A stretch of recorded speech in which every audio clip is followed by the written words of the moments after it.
Hey there, I hope everybody is doing well this week. I wanted to do a little something different with these videos. I'm finding that the guys that I'm talking to, everybody wants to talk, which is a great thing.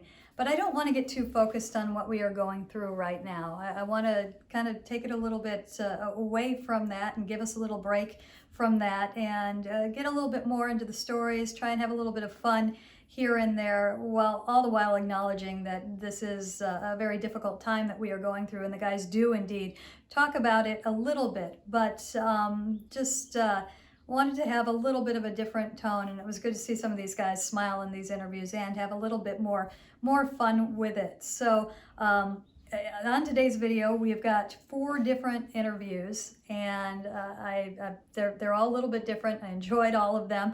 We start out with Tom Murphy, who comes to us from his home in upstate New York. It actually snowed there that morning, and he is way upstate New York. He is almost on the Canadian border, and he's up in the woods, and that's how he likes it. He likes being away from it all.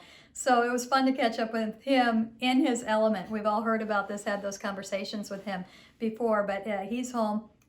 He talks quite a bit about his workout, which if you follow him or if you follow in kind of any social media, you've probably seen people retweet it or post it on Instagram. But he has a tremendous workout. He is known as being the kind of workout god in the Mariners clubhouse. Everybody so respects what he does in the workout room, how strong he is, how dedicated he is, how focused he is.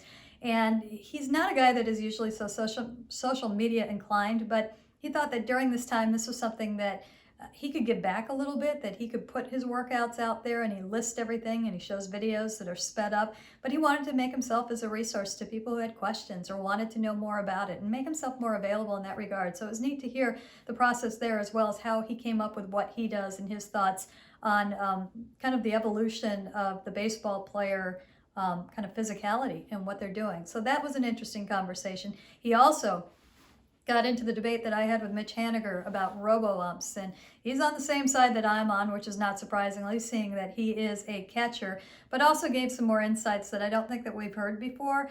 And I also, the more conversations I have with people, and this started before spring training, goes into spring training, and now guys that I'm talking to in these interviews, I don't think this is a done deal, because I don't think the players are on board. And I talked with Tom about that as well, and he gets pretty specific. He gives an answer on that one. After Tom, we catch up with Rick Rizzs, who it was great to see Rick. I kind of text with him or talk with him on the phone all the time, but this is the first time since we left Arizona that I actually saw Rick, and that did the heart some good, no question about it. He's not just a coworker, he's a dear, dear friend. And so there were a lot of things that I wanted to talk to him about, but he really wanted to talk about where we're at right now and give thanks to everybody who's working to keep us safe and healthy. And also talk a little bit about, what could happen with baseball. He wanted to know more about that. So we get into that. But he also got into storytelling mode, and it is spectacular. He is a guy that started at the bottom rung of baseball. He started in the minor leagues as a broadcaster. And when you start at the lowest levels, or any level for that regard, you're not just a broadcaster, you're doing everything else. You're probably dragging the field. Rick said he was a clubhouse attendant for parts of the game. You're probably selling tickets, doing promotions, doing all of that. It's invaluable experience that I didn't have because of how I came into the game, and there's more on that coming up in just a second. And I really regret it. I think that is, so I would have loved to have had that knowledge and that inside out knowledge and bottom up knowledge of things that I had to kind of scramble and go back and get other people's experiences to try and inform that picture a little bit more. But I wish I had that background. I really do. He talks about recreating games, which I cannot even imagine how he did it, especially the way how he describes it. How he would get the information from the next day's starting pitcher, would give him what just happened the inning before. The things that he would do to slow things down. He had little mechanisms that if he didn't get the previous inning, how would he handle that on a live broadcast? The sound effects, everything that he did. It's a remarkable, remarkable story. It's not just walking and chewing gum. It's like riding a unicycle, chewing gum, making a pot of spaghetti, and reading Darwin. I don't know how he did it. It's amazing, and I think we should try and get him to do a game during this shutdown. So that is part of it. He also tells us his favorite minor league promotion that he ever saw, and I'll just go ahead and say it is heavily Shannon Drayer endorsed. It's a good one. Next conversation, and this is one that's very different, was with Art Warren. Art, of course, made his debut with the team last year. He was with the Double-A team for the majority of the season, and when I went down and talked to the guys there, they all pointed to him as being one of the leaders of the team. And one of the reasons they saw him as a leader is he was somebody who took it upon himself to recreate the morning meetings that they had in big league spring training camp in everyday life in the minors. And they would do it every time that a new player came on board. Those meetings are get-to-knows. Art would gather everybody and do a get-to-know with the new players. And that happens quite a bit in the minor leagues. There's a lot of back and forth with that. So we got into that a little bit, and we got into how Scott Service found out that Art did this. And so this year in spring training, in a morning meeting, Scott assigned Art to run the next day's meeting. A 30-minute meeting in front of the entire club, all the coaches, everybody. And he said, it's your meeting tomorrow, you run it. And Art not only ran it, he ran it as Scott Service, which is a gutsy move. We're going to hear a little bit more about that 30-minute Scott Service imitation that he did. It's a good story. So I figured, we know that Art can run a meeting. He's also got one of the best voices I've ever heard in baseball. We know a little bit about him because we've done a bunch of interviews with him. And I'm like, well, this might be different, and I normally wouldn't do this, but desperate times, desperate measures. I got a hold of him ahead of time and I said, hey, would you be interested in interviewing me? And he was all on board, did a lot of research, came up with really good questions, came up with stuff that others who have interviewed me before did not come up with. I was very impressed with that. As I said, I mean, I don't like talking about me, and I'm a very private person anyway, but I thought, okay, well, this is a good opportunity to do something different. Let Art kind of spread his wings on the interviewing a little bit. He might be a future bullpen banter host. And it was a lot of fun, even though I was nervous, and it's tough being on the other side of it. I know that it's good to have that exercise every now and then. So you want to learn a little bit more about me, watch that one to the end. The last interview is from spring training, and it is my favorite video from spring training. I really built this one up in my head. I was doing research on the players ahead of time, and I read some things about Carl Edwards Jr., and I loved his story. And I really wanted to get it in spring training. And it was to the point where when I talked to him, I'm going to be disappointed because I built it up so much in my head. I love the story that much. And I wasn't disappointed. It was a delightful conversation. And it was part one of what was to be a part two conversation because he talks. And part two didn't happen because of the shutdown. But his story I find so remarkable. It's remarkable, it's improbable, and for me it's heartwarming. It's a feel-good story. You know, this guy was a 48th round pick out of Prosperity, South Carolina. He grew up playing in the Bush Leagues. That is a thing, and for him there's nothing negative about Bush League, and he doesn't want to hear anything negative about Bush League either.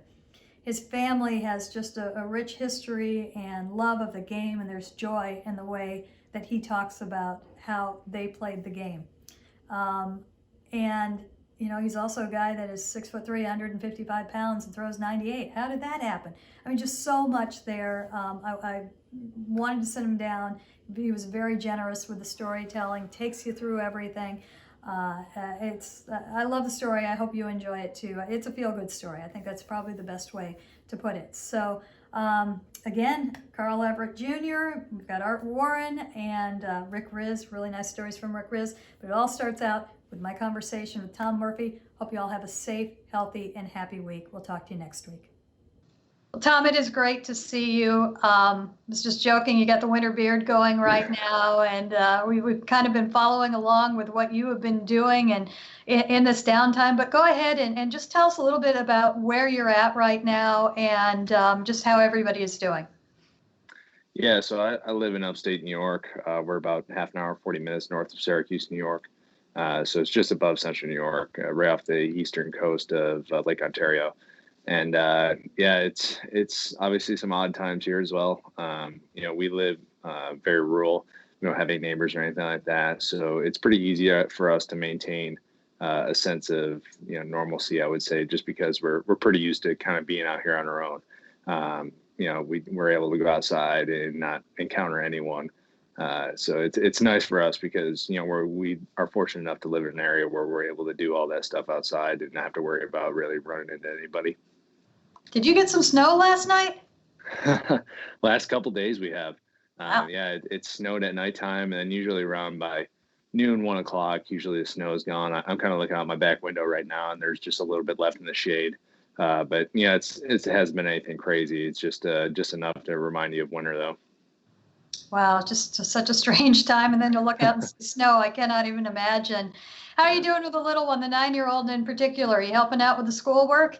Yeah, it's difficult. We have some experience homeschooling the last few years during baseball times, and it's not easy. I mean, obviously, I think a ton of parents right now are figuring that out. That most kids probably don't want to learn from their parents all day long after being disciplined on household things and stuff like that. But yeah, she's getting her work done. She's a great student. We really have always had great reviews from her teachers and stuff. So really, it's just about maintaining her schoolwork and then obviously letting her be a kid in her free time as well.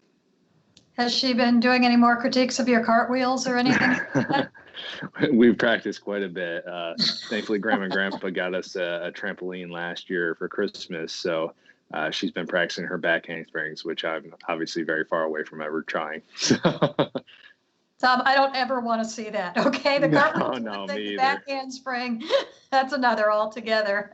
Yeah, exactly. Yeah, that's not in the cards right now. Wow. Hey, we've been following along what you've been doing on social media, and I mean, I think everybody to this point knows that you are the workout god of the team. We'll just go ahead and say that. But you've really been sharing what you've been doing, and what's really been neat about it, it's not only the workout, but there's also been a little bit of philosophy, I think, involved in that as well, and also some creativity. How have you come up with what you're doing, and how did you come to decide that, yeah, you know what, I want to share this? Yeah, so I guess there's probably a lot of answers to this question, but I would say, the kind of the passion behind it is that I feel like the fitness side of what I've done in my career has allowed me to get to the point where I'm at. I don't consider myself an extremely talented person naturally, or somebody that has a ton of natural skill.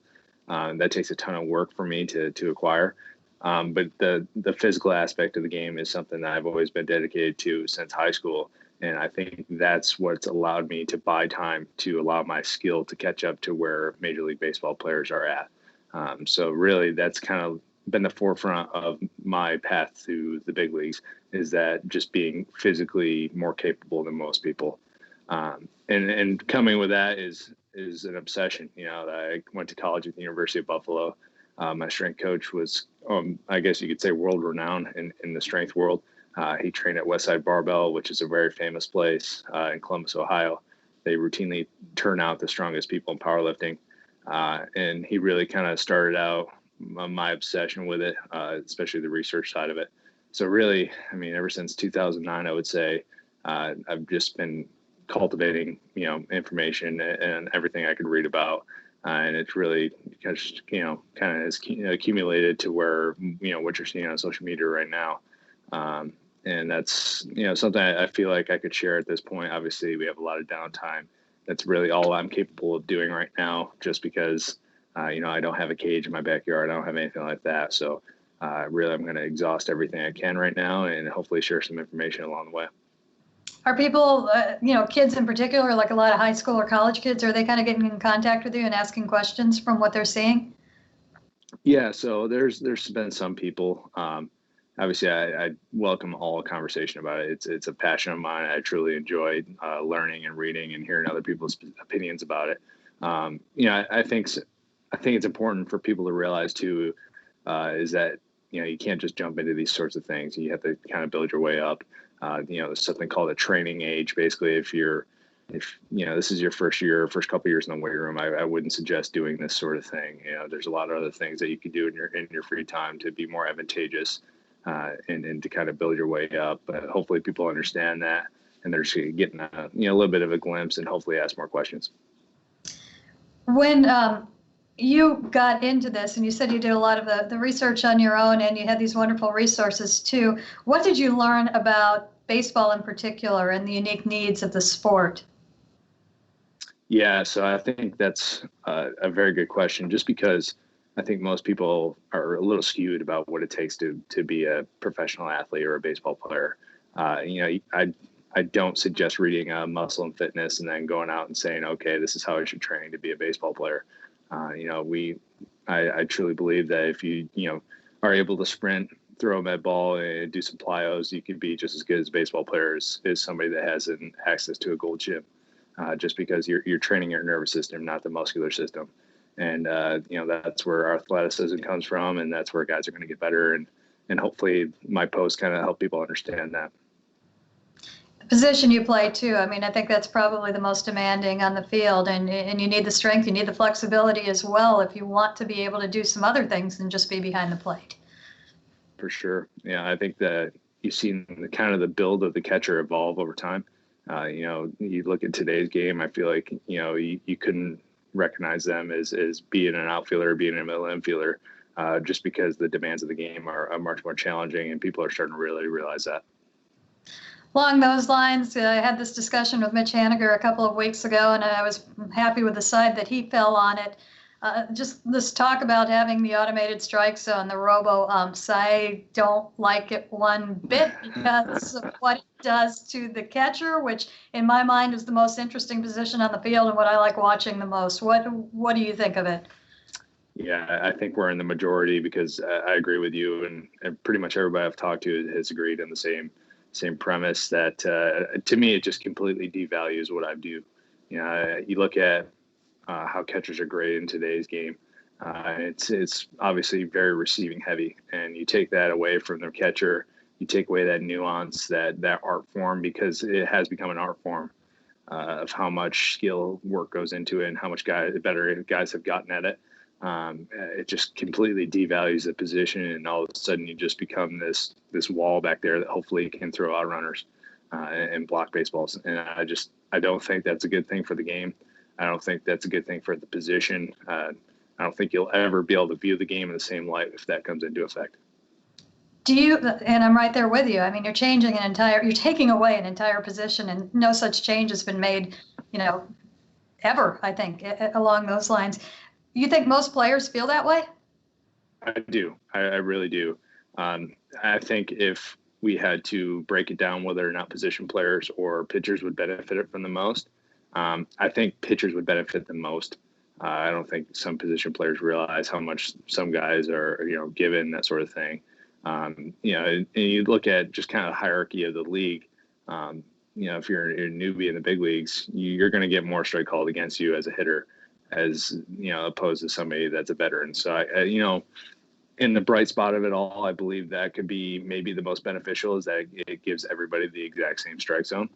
But like I said before, that's just not how the game has put in play, ever. So to take that away is just something that I don't think anybody's comfortable with right now. Well, the other thing that gets me is I think umpires are getting better. I think as they get younger and they have more resources available to them, I think, when you talk about how many pitches are actually being missed in a game and then how many are missed by the best umpires, it's next to nothing right now. It's insane. And it's funny you bring that up, because I've been spending my mornings when I have a little bit of free time before my kids wake up, just watching old World Series games, watching old, 2000, 2010, some 90s games. And the umpiring was very, very poor compared to what it is today. I mean, I'm watching some guys just getting routinely 5, 6, 7 inches off the plate. That just never happens in today's game. So, the strike zone has evolved, and the umpires have gotten so much better, and they deserve credit for that. What are you looking for when you're watching those games? So, I mean, I guess like I kind of alluded to before, the skill side of it, I haven't had much access to hitting and throwing. So really, I'm trying to put myself into those games, put myself in those situations, be an observational learner, get as much out of the games as I can, because I mean, that's the pinnacle. That's the height of the game that we all want to get to, as a World Series. And to be able to watch it and almost put yourself and feel that emotion, it is a special feeling. It kind of brings you a little bit closer to the game. What's the pinnacle of the pinnacle? What have you enjoyed watching the most? I really enjoyed watching the 2011 World Series with the Rangers and the Cardinals. I got to meet Matt Holliday a couple of years ago, being with the Rockies. He spent some time in AAA together, and then I went in September with the Rockies that year as well, and Matt was up there. So seeing him out there and just knowing what type of person he was, and then being able to just text him and say, hey, what was going on here or whatever. It's been pretty cool. And I just think that series was a great series. To have David Freese come back in Game 6 the way he did there both times. I could watch that Game 6 game over and over and over again. Oh, that's really neat. Hey, you mentioned a little while, or you mentioned it, I think, in that answer too, that the hitters, you're not able to get out and hit. And that's something that really kind of surprised with us. We talked to Tim Laker last week, and I think everybody was worried about the pitchers, and the pitchers all seem to be fine. They're out with catch partners, a lot of them, but Tim said not a lot of guys can hit right now. Why is that so difficult at home? Just because it takes a lot more on the implement side of it. It's hard for a guy to justify building a cage in his backyard with all the necessary equipment. I mean, that takes a lot of money, a lot of time, a lot of effort. And then, living in the Northeast, my off season is during the winter. So I would have to build something with, some sort of, shed with a heating system. So just that alone is pretty tough to do. And to do that for only 4 months, in hindsight, I should have done it a long time ago, if you could ever anticipate something like this. But it's just very difficult. The game is so fast, and especially from the hitter standpoint of seeing pitches coming into it. It takes a lot more than just tee work for a hitter to be prepared to hit in the major leagues. You need to routinely see balls coming at you that are similar in velocities and shapes and spins and that sort of thing. And I would say over 90% of the guys just don't have access to anything like that in today's world. Who was I talking to the other day? Trying to think of who it was, but they said they were going to go out in the backyard and start hitting bottle caps. They were going to go old school with it, and that's kind of a good way to go. No, definitely. That's a route I'll be taking as well, just to do something, just to feel like you're getting something out of it, visually at least. Hopefully transfer just a little bit.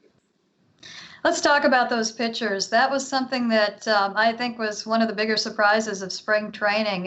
The arms, a lot of them, I think, were further along than I thought they were as far as the relievers go, the young ones. And then the starters, they all had a little twist. They were adding things. The progress that we saw in a short time, I think, was very encouraging. What stood out for you behind the plate with the pitchers this spring? Yeah, I would say a couple of things. Obviously, the readiness of our pitchers was one. Coming into camp, it seemed like they were all midseason form. And that was kind of the beautiful thing of having such a young group in spring training, is that everybody came in with a huge amount of energy, which sometimes in spring training, especially early on, that can kind of be dulled down. Veteran guys know where they need to be. They realize the toll that all the seasons have taken on their arms. So they kind of, are easing their way back into it. Whereas us, I don't know how many pitchers we had in camp, but every one of them was trying to make that team. And that was very obvious. It created a great culture, great amount of competition between the guys. And it was really exciting to be a part of because, and the second part of this answer is they're given such great information in our organization that they really are at the helm of their career, which I don't think everybody in other organizations can say that. But you look at, how pitchers get better. It's all very objective, and it's amazing because, like I said, it really feels like they have the ability to make to the big leagues if they choose to.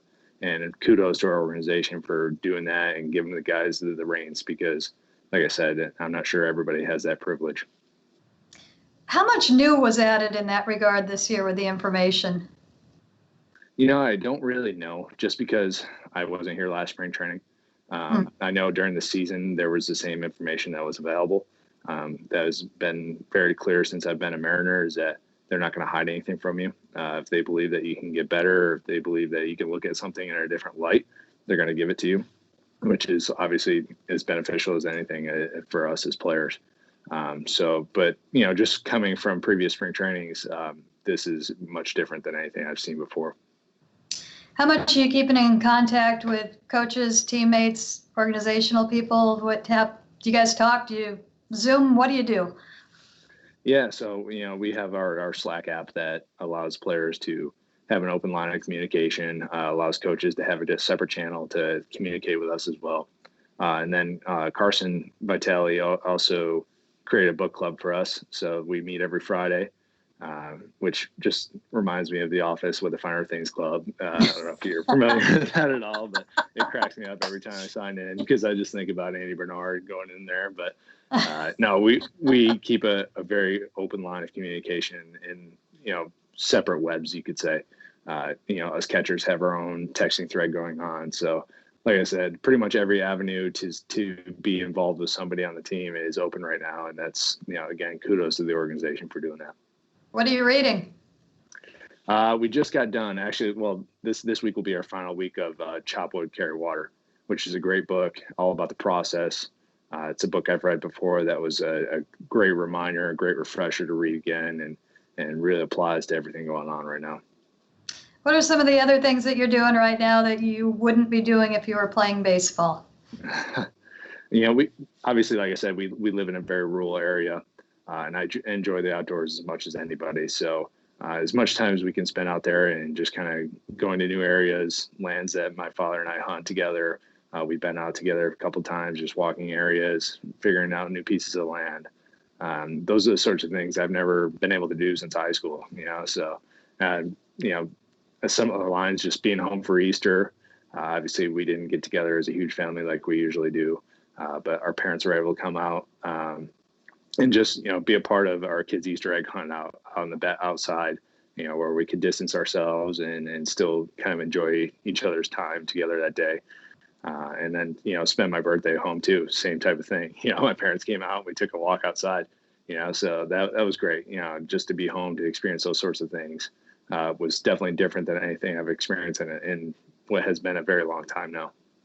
Well, Tom, it sounds like you are handling all of the downtime just fine right now. I want to thank you so much for taking some time with us today. Thank you, Shannon. Appreciate everything. Rick, it's great to see you. It has been way too long. I like what you got going there. Look at that. Yeah, because I've got a lot of time on my hands, like everybody else. I grew a beard, and I looked in the mirror one morning, Shannon. I looked like Ernest Hemingway, and I go, I don't like that look. So I shaved this part right here, and I went with the George Clooney, and I like that a little bit better. So anyway, I got a lot of time. So I'm just kind of hanging out, being responsible, and staying healthy, staying safe, and, waiting for our normal lives to get back as soon as possible. Have you seen Gary's beard? No, I haven't. Pretty.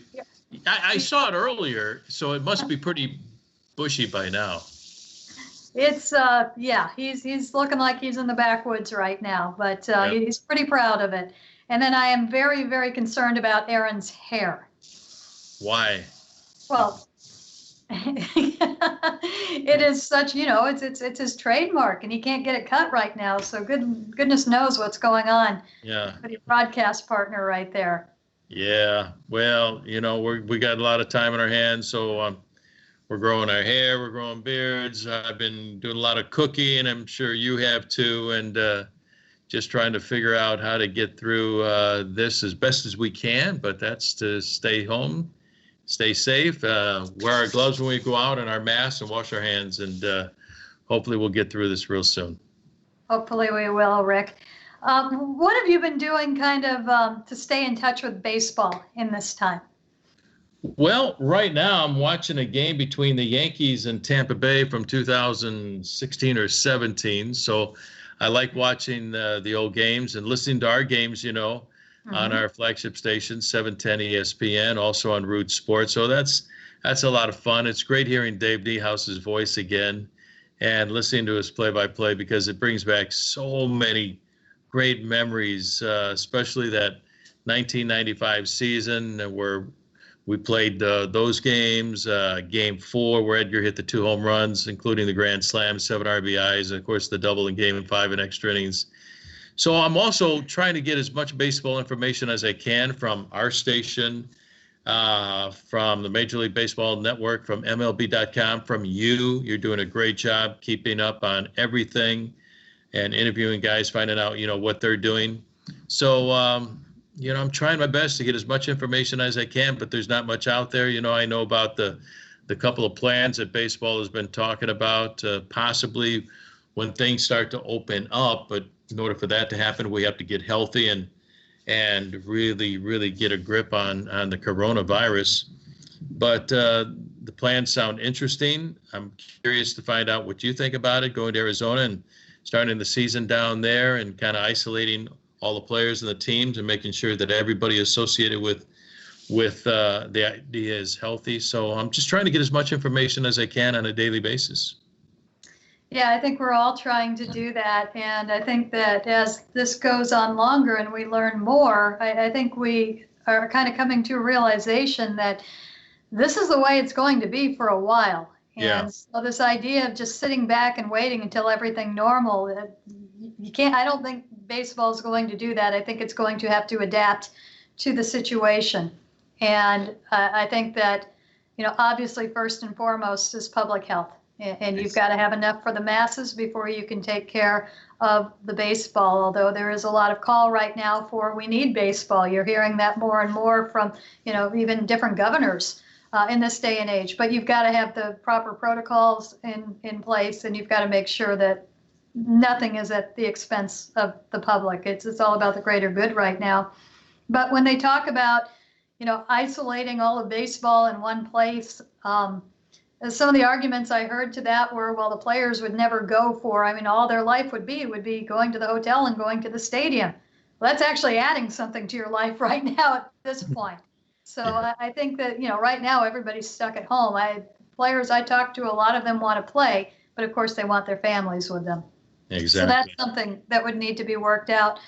And, you hear, well, the protocols would be, you'd have to go through so many hurdles. And I think you're going to have to go through that regardless of what you do.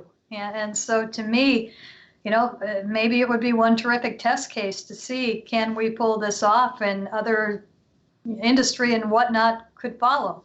We'll see. I know they're working hard on it. I know they're consulting with so many different people on it. And I know that the health is first and foremost, but I'm up for anything as long as the public is safe.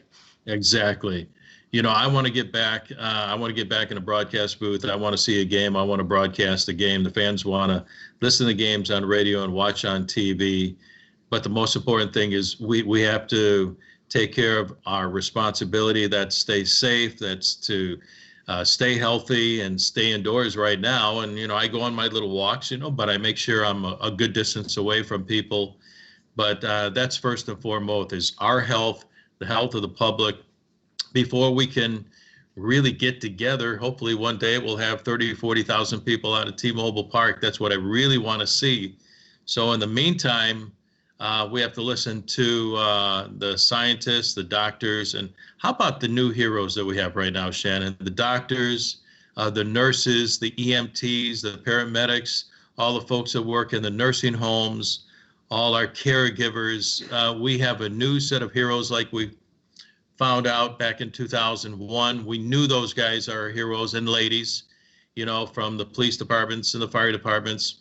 But now we have a brand new set of heroes, our medical people who have done such a wonderful job putting their lives on the line to make sure that people aren't getting sick, and the ones that do have the virus can get rid of it, get healthy. And so it's really amazing how we're coming together as one, not just in our community or city or state or country, but the whole world, trying to get a grip on this thing. And we'll beat it because we're strong, and we'll get there. I'll throw in the grocery workers, the delivery drivers, the restaurants who are trying to find ways to stay open. They're all putting themselves at risk. And that is so, we can do the right things too. And it blows me away what people are doing. And when you think about it, if you're a doctor or a nurse, your life was just turned upside down in a matter of hours. And I cannot imagine what they are going through right now, and the heroics, and they're tireless in what they're doing. And that they're all exhausted, and that they all know that they are at risk right now, and yet they keep going back into the fire every single day. And we've seen this before in this country. It just, great people just stepping up without being asked to. And it's incredibly moving when you think about it. And, it's a hard time, but that's an incredible positive right there, that we are surrounded by people that do that. Yeah, that's the definition of heroes. All those people doing their everyday jobs are much more heroic than we looked at them and appreciated them, just a few months ago. So our hearts go out to them and prayers for those folks doing what they do on a daily basis so we can eat, so I can cook my pot roast, and my mom's spaghetti sauce, but we have to, lighten their load. They got enough numbers, enough people to take care of. So we need to stay in, stay healthy, stay at home to make sure we're not, part of that group that they need to take care of, because unfortunately it's sad they've got so many people to take care of right now, but we need to, get those numbers down as soon as we can. And another thing I would encourage is what we're doing right now, and that's reach out to your friends, your people, maybe even people that you haven't talked to in a long time. Just Hi, Shannon. Hi, everyone. I'm giving you a handshake right now. Handshake. Yeah. Imagine what our lives are going to be like when we do come back, when this is behind us, how we, we're going to be able to shake somebody's hand. I'm a hugger, as you know, and, and I'm not, so I'm scared. Yeah. I'm going after you, Shannon. When it's right, when the time is right. So we'll get through it. The reaching out. Have you done that? Have you been calling people, texting people, and maybe getting in more contact than you normally do? Who have you kind of reached out to? Well, I'm keeping in touch with my brother in Chicago. My sister-in-law has had some health issues over the past 8 months to a year. So I'm making sure she's okay and my brother's all right. So reaching out to them, I visited with Aaron and Gary and Mike Blowers. I think he's still down in Arizona, down there. But, otherwise just kind of connecting with my friends and, doing the best I can to keep in touch with them and find out what's going on in this crazy world right now. Well, one of the things that we're blessed with is baseball talk, and I've been doing that quite a bit. And we spend a whole off season doing this. We know how to talk when there's not a game. We would prefer that there be a game, but there's always debate, and there is always kind of reliving the history. And got a couple of things that I'm going to toss at you. The first is what we've got coming up on the radio next week. We are going to relive the 2000 ALCS. All right. What the White Sox. Yeah, The ALCS. White Sox. They swept. They just swept away. And it was funny because I talked to Mike Cameron last week, and he said he always had a little extra for the White Sox because he never forgave them for trade. They traded him. He was in winter ball at the time, and he said they never notified him. He didn't. He learned from the ticker across the bottom of the screen while he was folding laundry. So he had some extra then, but in watching that first series, it really hit me. It's that A, I'm not sure the 2001 team has been celebrated enough, and B, totally forgot about the 2000 team. That team was pretty darn good too. They were outstanding. They had great pitching, outstanding bullpen, and Mike Cameron's first year after coming over from Cincinnati in the trade for Ken Griffey Jr. in the fall of '99, and it was a heck of a ball club. Ricky Henderson joined the ball club in 2000, played 92 games that year with the ball club, scored the winning run. Yeah. You look up one day and there's Ricky Henderson in a Mariners uniform. What was that like? Wasn't that outstanding? He helped out the younger players on the team and the veteran guys. He helped out Mike Cameron. He scored the winning run in Game 3 on the bunt by Carlos Guillen, and then there was John Olerud, there was Edgar Martinez, there was Jay Buhner, Dan Wilson, Joe Oliver joined the ball club. David Bell was over there at third base. Freddie Garcia and Aaron Seeley had a great year. And Paul Abbott, Kazuhiro Sasaki, struck out the side in the ninth inning of Game 3 against the Chicago White Sox to clinch it. It was just a great ball club, and we had, I think, the best manager in baseball in Lou Piniella walk out to Mike Cameron in Game 1 in the top of the 10th inning and go, hey, he told us a story that, he made up the story about the stock market. Hey, the NASDAQ is down and Cisco's a goodbye. But he went out there to tell him, I need you to run. I need you to steal a base right here. Game is tied at, 4-4. And so there was a a toss over to first base by Keith Folk. And then Cameron stole first base. But how many managers, Shannon, call timeout, walk out to the runner at first base? You got a first base coach there to do your job. Walk out of the dugout, walk to the runner at first base and tell him what to do. But that was Lou Piniella. He steals the base. Edgar Martinez hits the home run to left field. Mariners grab the lead. And then John Olerud right after that hits a home run to straightaway center field, and the Mariners win Game 1 of the division series against the White Sox. It was incredible. But who does that? Lou Piniella. Well, Dave Niehaus in the broadcast said he'd never seen that before. Never. No, Which I've never seen it. I'm pretty sure it hadn't happened if he hadn't seen it. Yeah, exactly. And Dave saw just about everything you could possibly see in his Hall of Fame career. And we were just sitting next to one another going, what the heck is he doing? But that was Lou Piniella. He didn't care. He went up to Mike Blowers one time early in the season. Hey, Blow, you going to get a hit? While he was batting. He said, yeah, Lou, I'm trying, And so who does that? But the answer is, Lou Piniella. So you then run into Cleveland. What happens in that series? Oh, my goodness. I tell you what, Cleveland just had, a great ball club. And the Mariners were a wild card team, and they took everything they possibly could have to get there and make it as a wild card ball club. I think the White Sox had one of the best records in the American League, if not in baseball.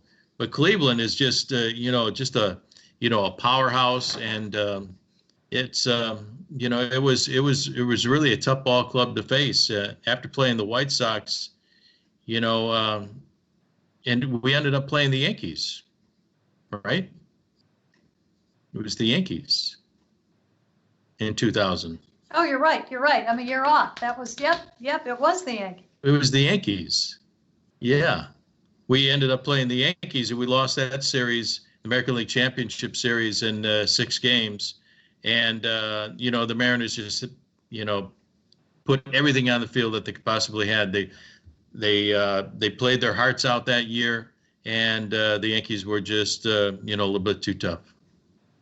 There's an interesting, I'm not sure if you've seen it yet, MLB, MLB.com, I'm pulling it up right here, and this ought to be great to see. They are doing a bracket of each franchise's best team. And I believe they are doing them in 5-game series. I'm going to the glasses here, Rick. Don't tell anybody. All right. I'm there. They 30 Major League. It is the 32 MLB Dream Bracket roster featuring 185 Hall of Famers, blah, blah, blah, blah, blah. I think it's going to be in a playoff format, multiple games. And in the American League, the Yankees were seeded first because of their records, their playoff wins, a bunch of different things went into it.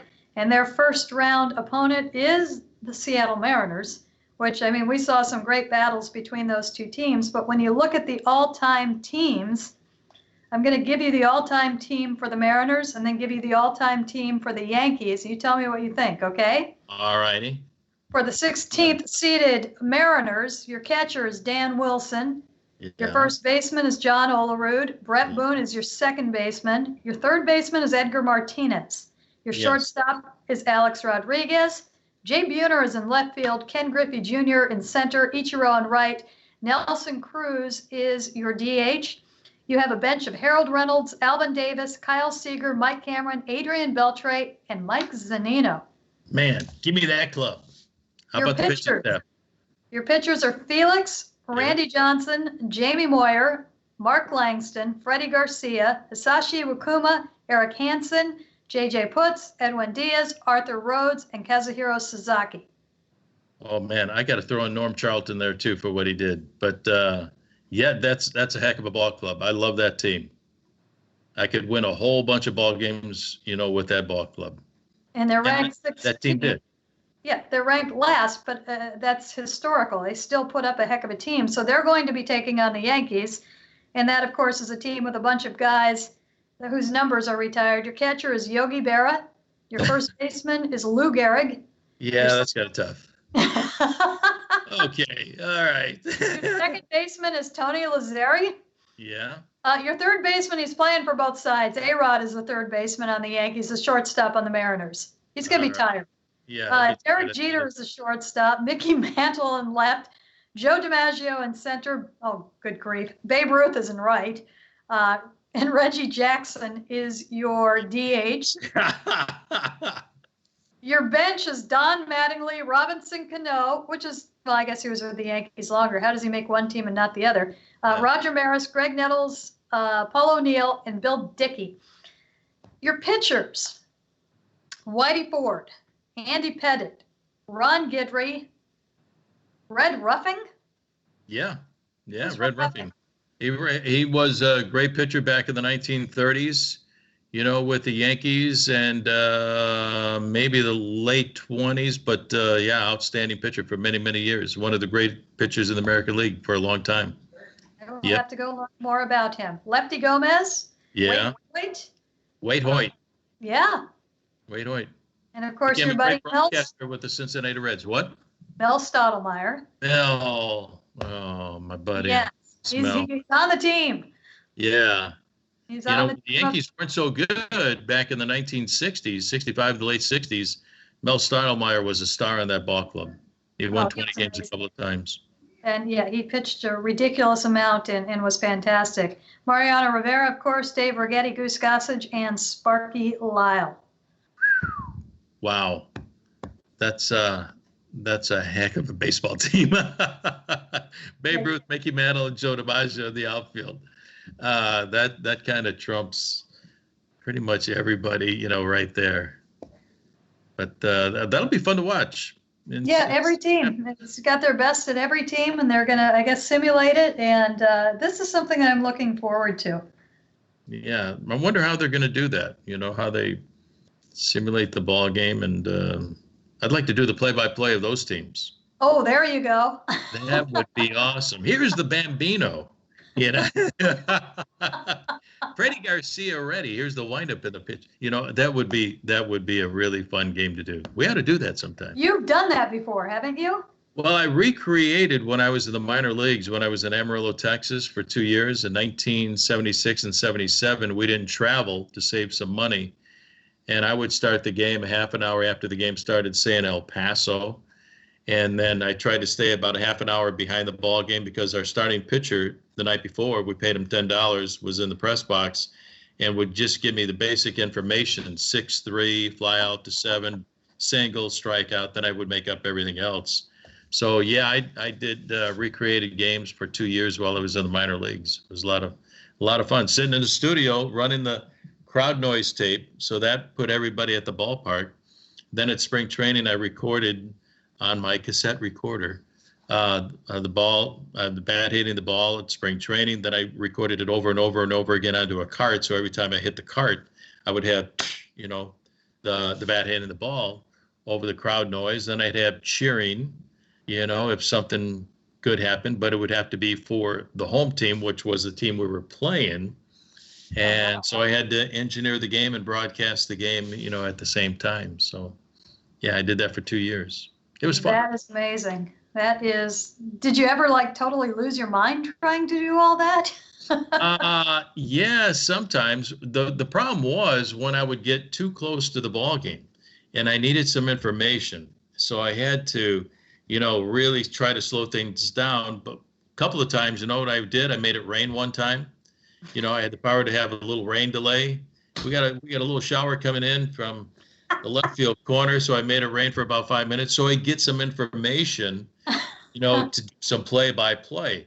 And then one time I had our second baseman, Gino Moniz, set a Texas League record with 14 foul balls and a single at bat. But one time, the greatest thing I ever did was I got close to a ball game, was down in El Paso, and it was pony night. And way back in the many, many years ago, in the dark ages of minor league baseball, they had crazy promotions, and they sometimes would have pony night. Would they actually give away a pony? Well, it was actually pony night at Diablo Stadium in El Paso, Texas. We're playing the El Paso Diablos. And so I got too close to the game, and I already had it rain one time, and I did the foul balls. So I had the pony get loose of course, I made all this up. I had the pony get loose from the bullpen down the right field line and run onto the field. And I had our right fielder, Rocky Craig, chase this pony all over the ballpark. As he'd get close to the pony takes off and runs farther out toward the left field line. And Rocky, stayed true. He was resolute to try to go grab this pony while everybody was laughing. So he chased his pony all around the ballpark for about 5 minutes, finally corralled the pony, got the pony back. And then I had enough information to continue with the ball game. But the funny part about the story is that when the Gold Sox came home, I was with the Amarillo Gold Sox. Some lady came up to Rocky Craig, said, "Hey, Rocky, the other night on Pony Night, that was the funniest thing I ever heard on the radio." She goes, "What?" "You chasing that pony around the field, for about 5 or 10 minutes. And he knew that, I was up to something. So he kind of went along with it, thank goodness. And he came up to me and he said, 'Hey, Rick, what did you have me do in El Paso?' I said, 'Oh, I needed some time. So it was Pony Night. And I had the pony get loose and you chased this pony all around the ballpark for about 5 minutes.'" He says, "That's awesome. That's great." So we still laugh about it to this day. We still talk about that. But yeah, it was fun recreating. A lot of work, but it was fun. I'm in. We need to do that. We definitely need to do that. Let's do it. What was the craziest or goofiest or a favorite promotion that you ever saw in your minor league days? Short night. We had short night. We needed some people coming to the ballpark, so I told our general manager, who's my best friend, John Dietrich. We went to college together. He gave me my first job in Alexandria, Louisiana. I was a clubhouse guy and did 3 innings of play-by-play. Then we moved the franchise to Amarillo, Texas. And we were playing well. We had a really good ball club in 1976. We won a Texas League title. Harold Reynolds' older brother, Donnie Reynolds, was my roommate and starting left fielder. He was a really good ball player. So we wanted to get kids into the ballpark, and I said, "Why don't we have short night?" I said, "I'll stand out by the front gate, and everybody shorter than me will get in free." Of course, there was a lot of kids and everything. So somebody came up a little bit taller than me and said, "Sorry, you got to go over there. You got to go pay." So we had short night, and it really drew well. We had a lot of kids in the ballpark, and so that was one of the more interesting promotions we've ever been associated with in the minor leagues. But we had a great team, and we did a lot of fun things. We built the world's largest banana split on the 4th of July, and we had some crazy things. Bob Feller, I saw the San Diego Chicken many times, but my favorite though was Max Patkin. I spent, Shannon, 8 years in the minor leagues, and I'm telling you, one year I think I maybe saw Max about 8 times. Wow. And we always had Max every year. I love Max, and he put on such a great show, the Clown Prince of Baseball. Mm-hmm. And Bill Veeck was the one that got him started, in the business. And one day, he was at our ballpark at night, and he had to get home to Philadelphia to see his daughter for her birthday, but he couldn't get a flight out of Amarillo to get to Dallas to get to Philadelphia. And I said, "Max, I'll tell you what I'll do." I said, "I'll drive you after the game in Amarillo to Dallas. Get yourself an early morning flight, and I'll get you on that flight in Dallas so you can get to Philadelphia." So after the game, he stayed and signed autographs, jumped in my car, drove 8 hours to Dallas, dropped him off at the airport. He made his flight. I still have a postcard, in my desk from him. Yeah, and he made his flight, went home to Philadelphia, and I drove back 8 hours for the game the next night. So I love Max Patkin. That is amazing. What a piece of baseball history right there. That is fantastic. Yeah, he was a great guy. I think we are going to have stories with Rizzs on a little bit more of a regular basis. I haven't even heard all of these yet. This is great.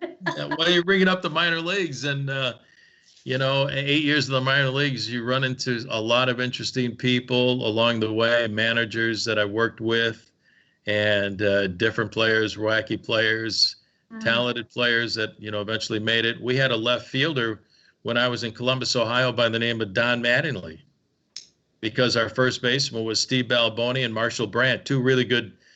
Marshall Brandt was a great AAA player. I think he had a cup of coffee in the big leagues for a little while.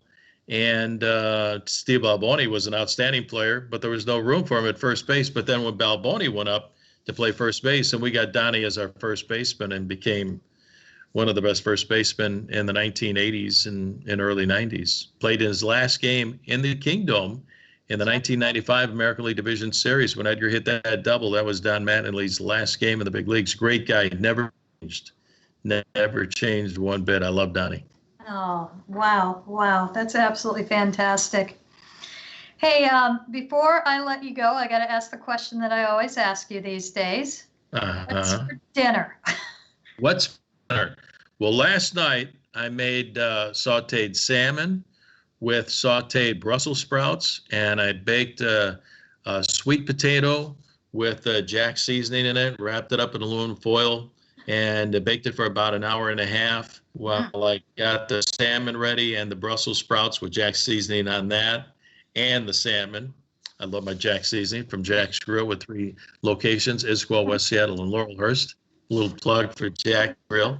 But that was dinner last night. I made my mom's homemade spaghetti sauce the other day. I made homemade meatballs. Oh my gosh, they were fantastic. It was the closest thing to my mother's, I've ever made. I made a lot of meatballs, but these were really great. The pot roast. What do I got tonight? I think tonight my son and I are just going to have a steak. So that's Just a steak. that's yeah. But I've been eating a lot. I've been trying to eat right. I've been reading up on probiotics and prebiotics, and eating bananas and berries and yogurt. And so, I got all this time on my hands like everybody else does, Shannon. So I'm trying my best. Well, Rick, you're doing a good job. I want to thank you so much for joining us. And we are going to do this more, my friend. But hopefully Anytime. we'll see you in person, and we can tell these stories side by side. Even if it's apart. That sounds great to me. We'll get together real soon. Hopefully we can get a grip on this virus, and a lot of smart people can figure out how to, hopefully one day in the near future, get a vaccine for this thing, see that death total come down to 0.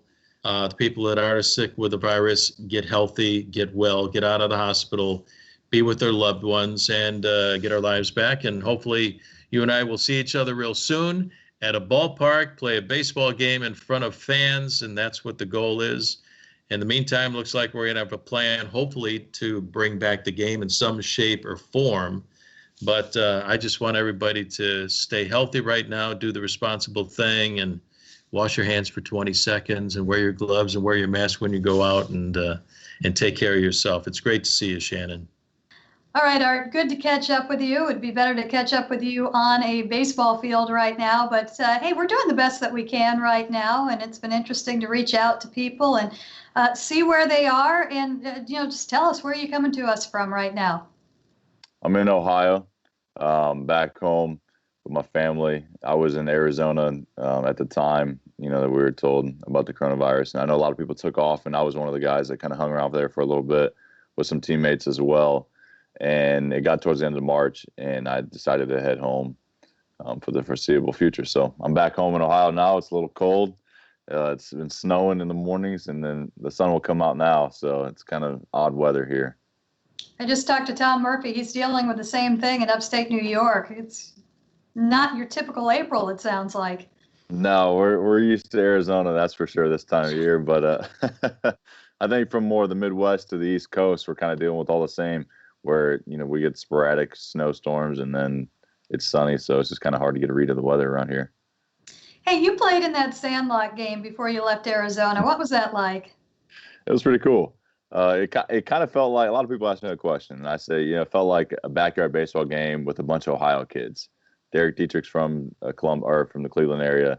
Trevor Bauer is pitched for the Indians, so a lot of people know about him. Zach Plesac is also with the Indians. There's a bunch of Indians and Reds players there. So for me, it was kind of cool because obviously, being from Ohio, I know who those guys are. And I thought it was cool that, I got to play with them on a wiffle ball field. And we had some fun. I brought my own little bat, and I brought a little glove, and I felt like I had to dress the part. So I tried to match an outfit from the Sandlot. I didn't actually choose any specific character. So I just went to Goodwill and saw they had some decent stuff that would make out to be a pretty good outfit. So I bought those and wore it over there. Do you have a favorite Sandlot character? Porter's pretty funny. I would say Porter makes me laugh the most. But you got to like them all. Smalls is the underdog. You can't go wrong with Smalls. Absolutely. You're killing me. So the hardy Ohio types stayed behind in Arizona. That is interesting right there.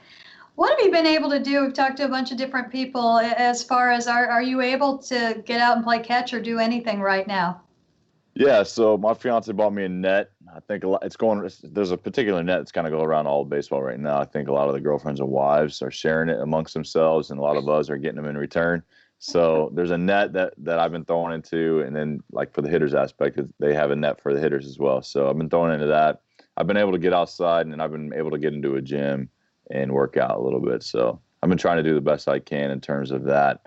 I have a pretty fortunate situation where I'm able to kind of still lift and get my workouts and throwing in an inside facility as well. So Sounds like that's a situation of the wives and the girlfriends saying, "Get out of the house, please." yes, exactly. It's a break, that's for sure. Yeah, it's interesting. The hitters, I think, are having a little bit of a tougher time of it. There's no way to replicate what they see in spring training, but it sounds like the pitchers are a little bit more comfortable with the routine right now. Yeah, we're all pretty used to, just throwing into a net or just playing catch for the most part. It's, I mean, for the hitters, yeah, definitely hard to try to see live pitching, especially when we're supposed to be social distancing. So it's kind of hard to get another pitcher out there to take ABs off of, especially when we don't know when we're coming back. So I could definitely feel for them a little bit. Yeah, we're used to just throwing the ball in the net. How much communication have you had with teammates? Quite a bit, actually, whether it's through video games or through that Zoom app that we've gotten together and played some card games on the Zoom app. So there's been like 10 guys on one screen, and we've been trying to make it work that way. So I've kept in pretty good communication contact with those guys. So you've kept like a virtual clubhouse, it sounds like. Yes, exactly. Good for you. What's something that obviously you have all of this time at home now and extra time? What's something that you've done that you normally wouldn't do this year, for this time of year? Let's see. Well, I haven't had a chance. I haven't had an Ohio summer in I couldn't tell you how long. And I've had conversations like, okay, what can I do that I wouldn't normally be able to do? And that's a tough question because you can't go out and do anything. If you want to, we live in a town where the Maumee River runs right through us. And so people go out and kayak. Well, we can't go out and kayak right now. So, my family would do that. I'd see Snapchats of them in the summer, when I was in Arkansas. And they would be kayaking. Do a whole lot of stuff that you normally get to do. So to answer that question, it's been challenging, believe it or not. I mean, there's only so much you can do in the house, and most of those particular things it requires you to go outside and interact with other people and through businesses and stuff like that aren't open right now.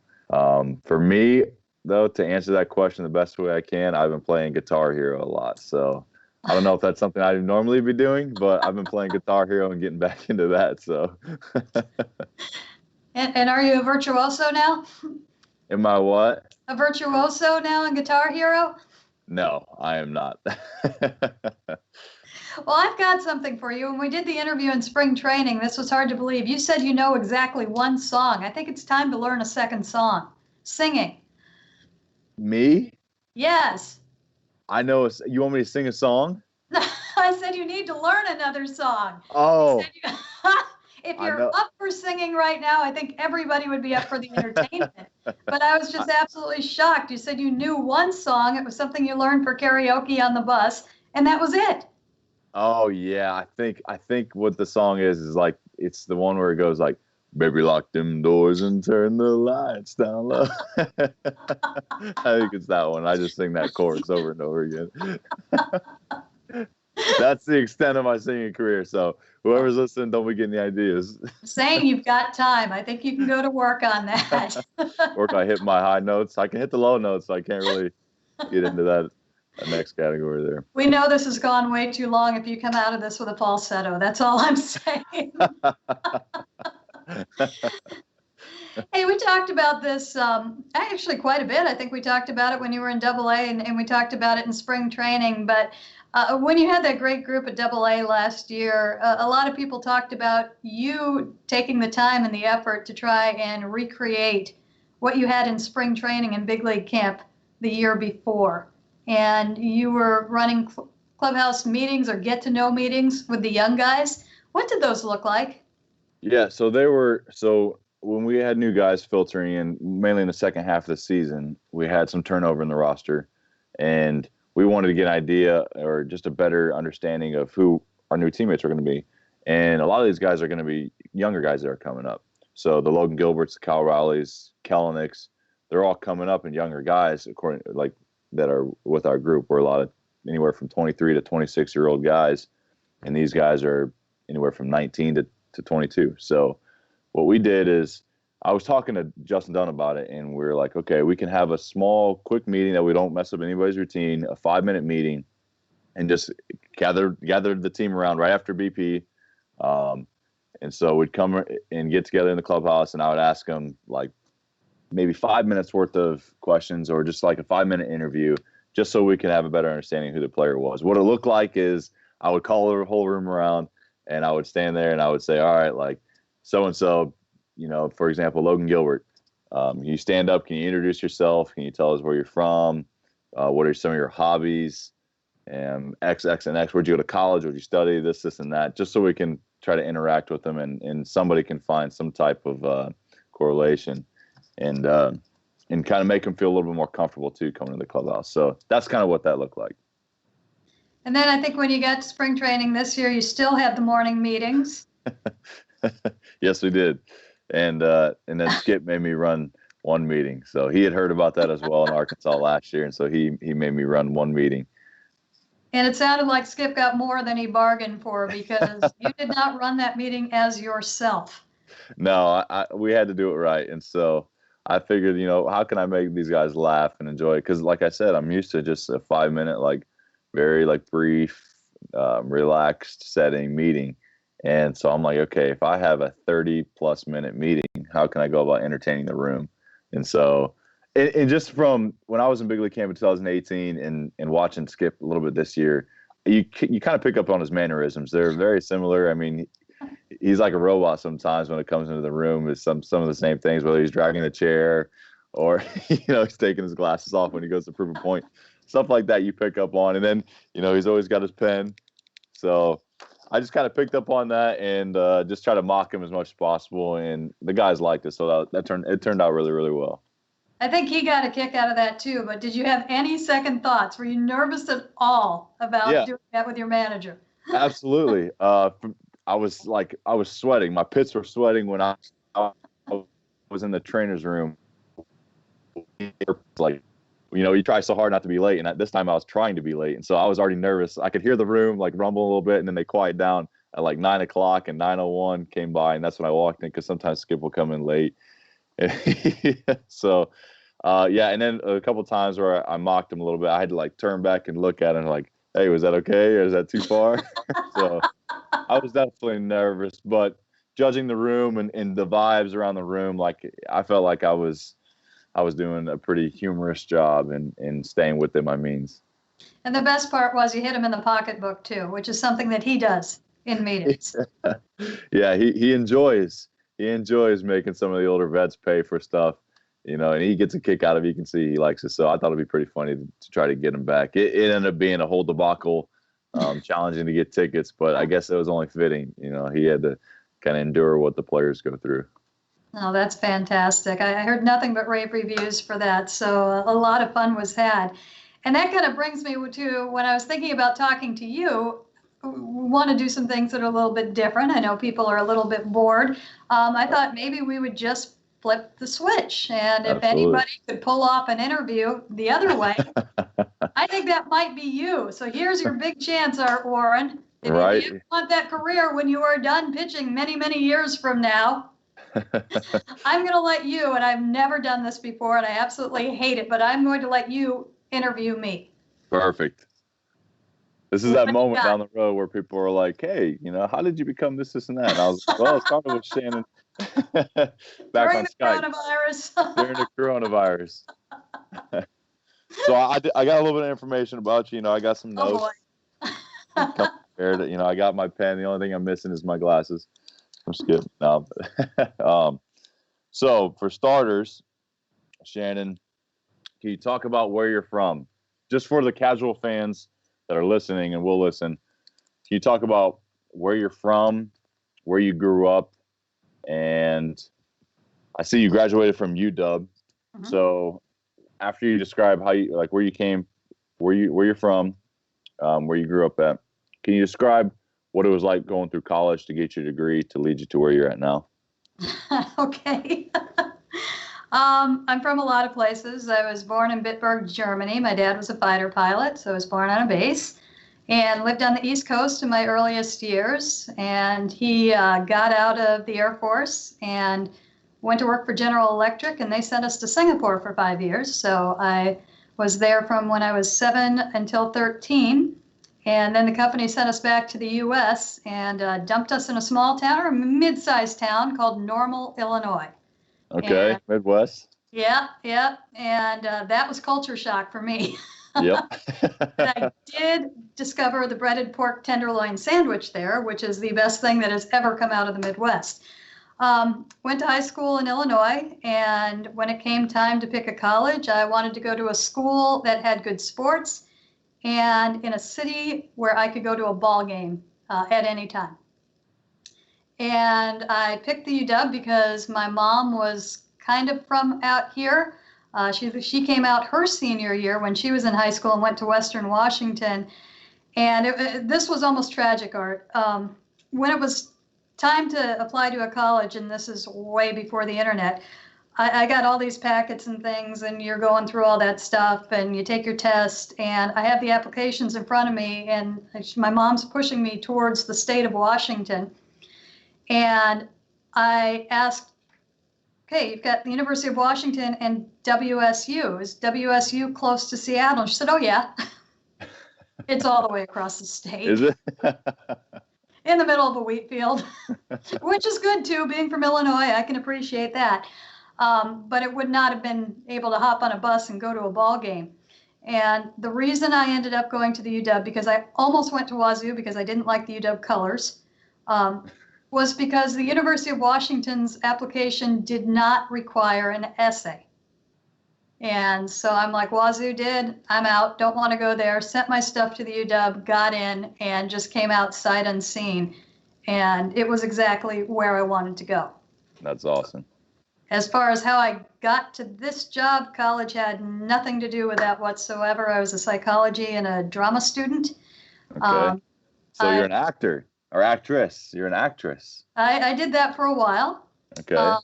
I was getting a BS in psychology. I wanted to be a substance abuse counselor. And the day I graduated, I changed my mind. Which my father was not too happy. Wait till the last second. This is great, but I got a scholarship to a theater school on Broadway, and kind of presented that to my parents. They said, we'll help you out. And so I went to New York and acted for a while. And after I did that, I decided, I was an okay actress. I was not a great actress. And everybody wanted me to play the 12-year-old in trouble. Okay. Pretty much until I was 30. And I can't do this. Right. I don't want to be a starving actress. I am tired of playing kids. I'm going home. And I came back to the Seattle area, qualified to do nothing at that point, and went to work for Starbucks. And when I was at Starbucks, KJR, the sports station, had a contest. If you think you can do our job, send us a tape. And I had a customer who said, you have to do this because that's all you do is make coffee and talk sports. And we sent in the tape, and I was one of the tapes that they chose, had an on-air audition, and at the end of the day, they offered me a 4-hour-a-week job. Wow. That happened fast. Yeah. Now, we're not going to slide past the fact that you went to New York and acted. So with you admitting that and everyone listening, I hope you know that there may be future inquiries of you having to act.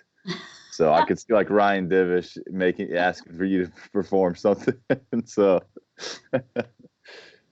we'll see what the future holds for you in acting. I had to run a meeting. You might have to act. Oh, boy. I told you I was not great. Right. So your first year was with the Mariners in 1999? Yes.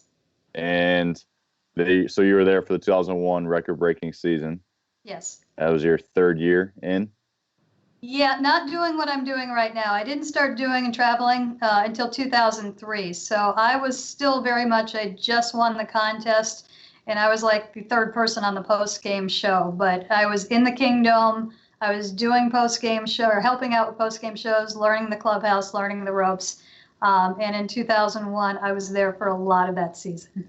So for like younger fans, younger Mariner fans who may not be familiar with the 2001 season, the last time the Mariners made the playoffs, can you give them some type of interesting story that happened that year? Most of the older fans will know mostly how that season went, or a significant moment in that season.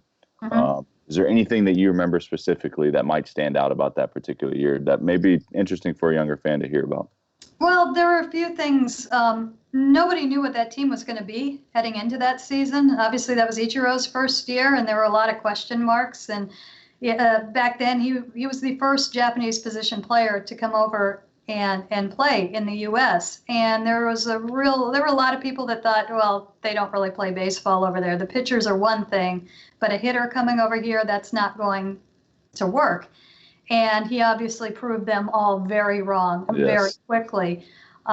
It was a neat experience in that you would see things that you'd never seen before. And, he would come into the clubhouse and do things in stretches, and the way he would approach the media and things like that were completely different. And back then, I mean, him now, and he wears kind of the wild, well, they're not as wild anymore. He's actually kind of reverted a little bit back to what he would wear then, but he looked like he could have been any kid at the University of Washington back then. He would come in and he'd have on, just a t-shirt and jeans or a jacket and a backpack. And, he could go incognito quite a bit because he just, fit in, and you didn't really quite know what he was at that time. But that team was special because every night it was a different player. You had a couple of great players, but it wasn't all great players. But it was all a bunch of good players who did the right thing on the field, played team baseball, and a different hero every night. We've got a lot of those games coming up. I think next week we're running all the classic games at 7 o'clock on both radio and TV. And we have the playoff games coming up next week. And of course, 9/11 happened right before the playoffs, and so there was that pause. Another thing that people forget is the shortstop, Carlos Guillen, had tuberculosis. Wow. And he played with that for Lord knows how long. It probably was more than a month. And wow. That's an interesting fact. It was absolutely unbelievable that he could get himself out in the field. He wouldn't tell anybody about it. His performance was pretty close to what it had always been, but he was coughing up blood every morning, for goodness sakes. Wow. And he was afraid, he didn't. And back then, the situation, I think, was very different, particularly for the Latin American players. Everybody didn't speak English back then. Everybody didn't speak Spanish. They didn't have interpreters. And, he was a young player. He came over in the Randy Johnson trade, and he felt that he had to perform. And so he kept playing through that. And when it finally got to the point where he couldn't play anymore and they tested him, I mean, nobody tests positive for TB anymore, and he had it. And Lou Piniella, when he talked about it afterwards, had tears in his eyes. He could not believe that here was his shortstop on this team just fighting and fighting and fighting to get out on the field. And thankfully, he recovered from that. Nobody else, to my knowledge, tested positive for it, and they moved on. But that was, a story that really, I think, gets forgotten in what Carlos Guillen did in that season. Yeah, I've actually never heard of that. So that is very interesting. I'm sure there's a lot of fans out there that are going to be listening to this and be just as shocked as I am to hear about that. Yeah, it's something I was going to bring up anyway because we're doing previews of these games, but there's so many things. I mean, you're in a clubhouse, and you might have somebody next to you for a year, and you might not know anything about him. And what Right. you guys are doing with the meetings and what Scott is doing with the meetings, I think, is opening that door. And now you know so much more, and you play better together, and you're more of a team together when you know each other. But Back then, you didn't see that kind of thing, and it was just totally a different time, but just a scary, scary situation that, thank goodness, turned out for the best. And then just to see, Lou Piniella had a big heart, and to see just the impact that had on him and what this player was trying to do was pretty remarkable. That's awesome. Well, we're glad that he recovered. Okay. Moving forward, and I'm smiling because I don't know if I know this, but so when you were like 13 or 14 years old, you wanted to be an umpire? Oh my gosh. Can you explain that a little bit? You did some research. So you wanted to be an umpire when you got older. So what was that path like, and how did it turn from you becoming a broadcaster and a sports analyst? The only reason I wanted to be an umpire, and this is pretty awesome because my dad was cleaning out his attic and found a letter that I had written to my grandmother when I was around that age. And I told her, what I wanted to do. And I said that I really want to work in baseball. I want to do whatever I can do to get as close to the game as possible. And it took a long time. I worked at Starbucks for 10 years before I won that contest. I didn't go to school to study broadcasting because women weren't doing that at the time. It didn't seem like it was something that was going to happen. So when I was 13, which is around the time when I fell in love with the Cubs on the radio, radio's the other passion. I really love baseball on the radio. Right. I tried to think, what are the things I could do? My first thing I wanted to do was be a left-handed second baseman. That wasn't going to work out. So, there was no way I was going to play. There weren't really broadcasters, and we had a book club. It was like a service where you were in school and they would give you like a worksheet, and if you wanted to buy books, and they had all these books that were suggested for kids, they'd be like $2 and you could send off for them. And there was a book by the umpire Ron Luciano, and I think it was like The Umpire Strikes Back. I can't remember what it was. And I sent away for that, and I read the book, and I'm like, why can't I be an umpire? Right. So that was the one reason, is because of the book. Because of the book, and because I had determined that what I wanted to ultimately do was get as close to the game as I possibly could. Mm-hmm. And that might have been one of the ways. And, sadly, we are still not very close to that. And I'm really lucky I won that contest. Well, that's interesting and really cool. I'm sure a lot of people don't know that about you, that you wanted to be an umpire growing up. Nope. So nice, interesting fact. And you know a lot of women, and do you feel like you have impacted that career for women at all? You've been doing this for quite some time now, and you're pretty well known, especially in the Seattle area. Do you feel like you're an advocate for younger women that want to take this route? I've never thought of it that way, but I guess I am. I've got a lot of. I mean, it's a pretty big deal. It's what I do. Again, I don't think of it that way. But yeah, I mean, I'm contacted by a lot of women that are just starting out in the business or wanting to get into the business. And what I really love about where we work in Seattle is the entire group is just so generous. This is a great group of women that we have in this market. And when I broke in, Angie was the only one who was there.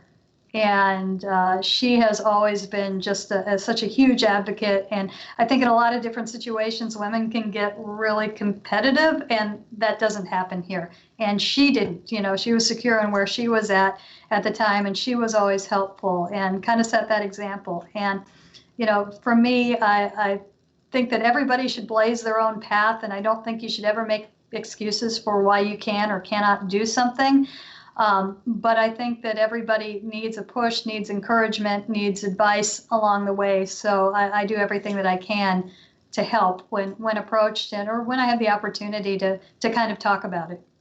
That's awesome. That's awesome. Let's see here. What do we got moving forward? You like my notes? Wow. Do you have my first job on there? Huh? Do you have I my do first- not. I wasn't given that type of information. But what was your first job? I was Chuck E. Cheese.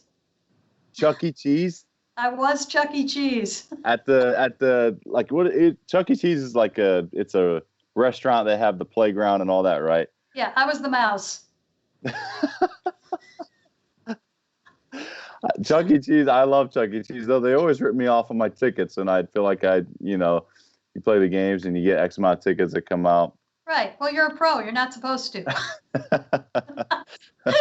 That's awesome.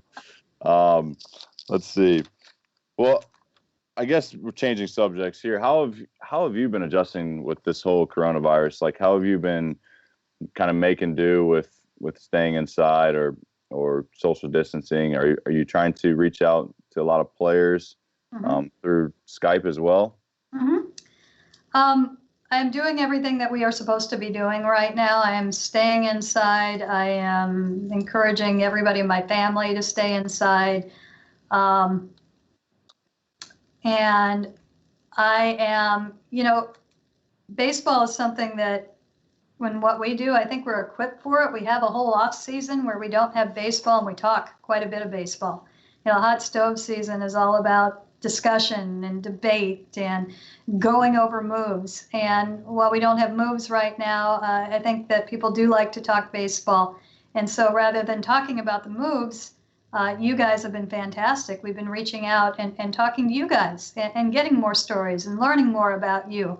And I think that that is something that when we all come out of this, it is going to make us that much more cohesive as, not just a team or a media and a team, but a fan base and a team. I think people so appreciate what you guys are doing right now to stay in contact and to kind of give of yourself and do things like you're doing right now with this interview. So Right.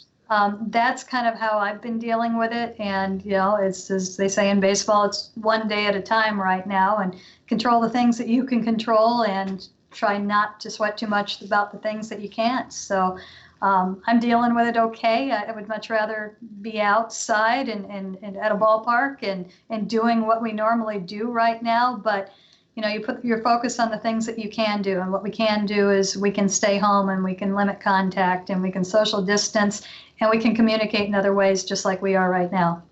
Right.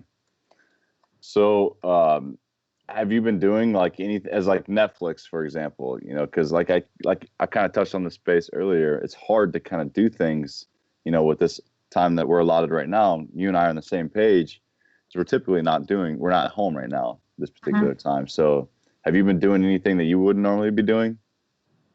Been working a lot more.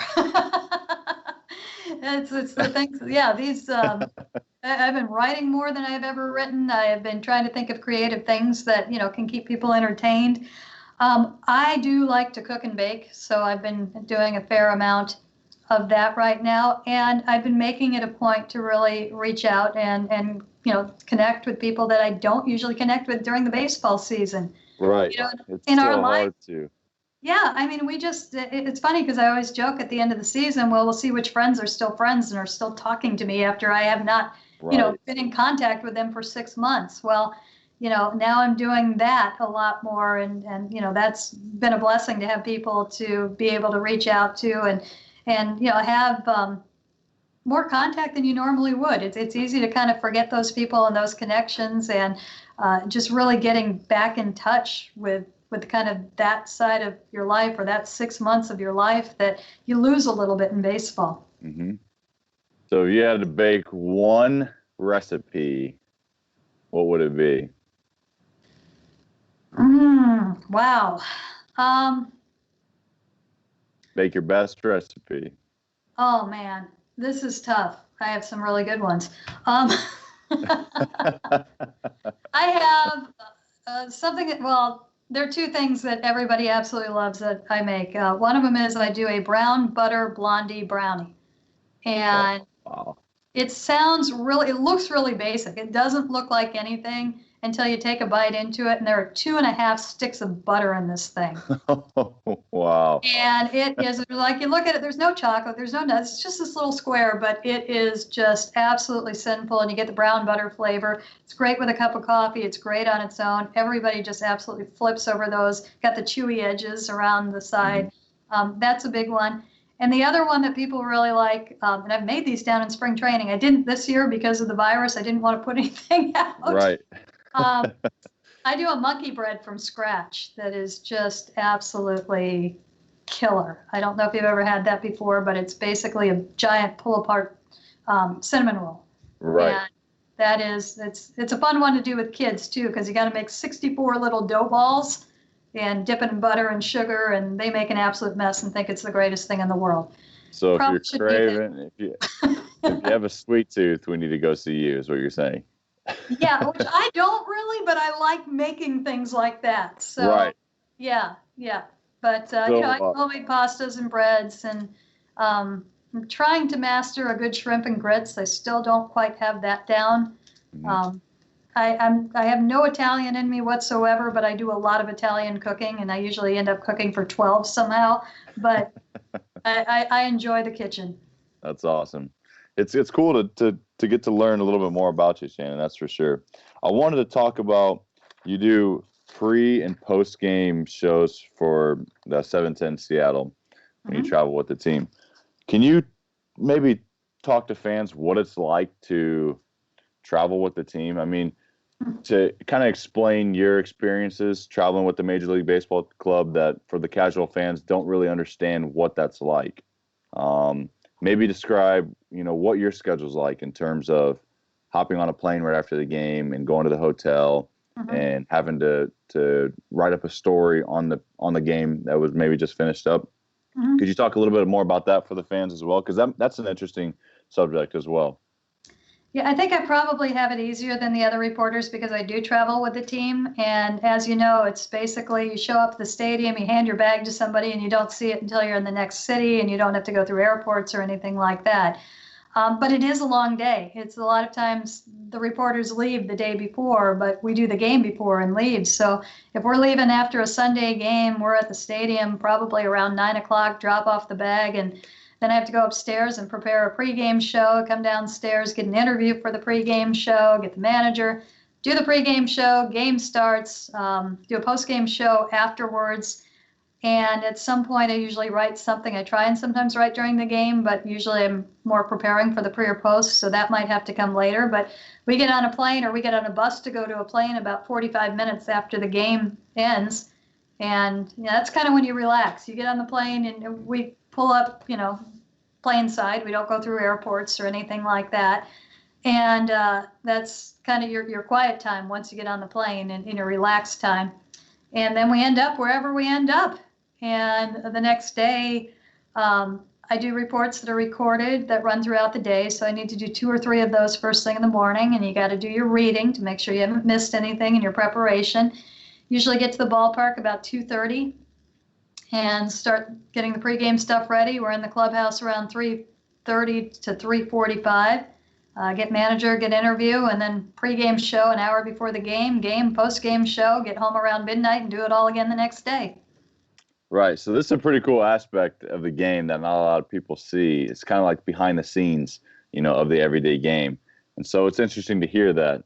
A lot of people are familiar with, the players' schedule. We know they do this and that. But for the second team as well, like you guys are doing pretty much the same thing we are in terms of you're at the field all day long, and the amount of work, like you just said, the amount of work you guys are putting in, pregame and postgame interviews is crazy. So I think that's an interesting to hear about that as well.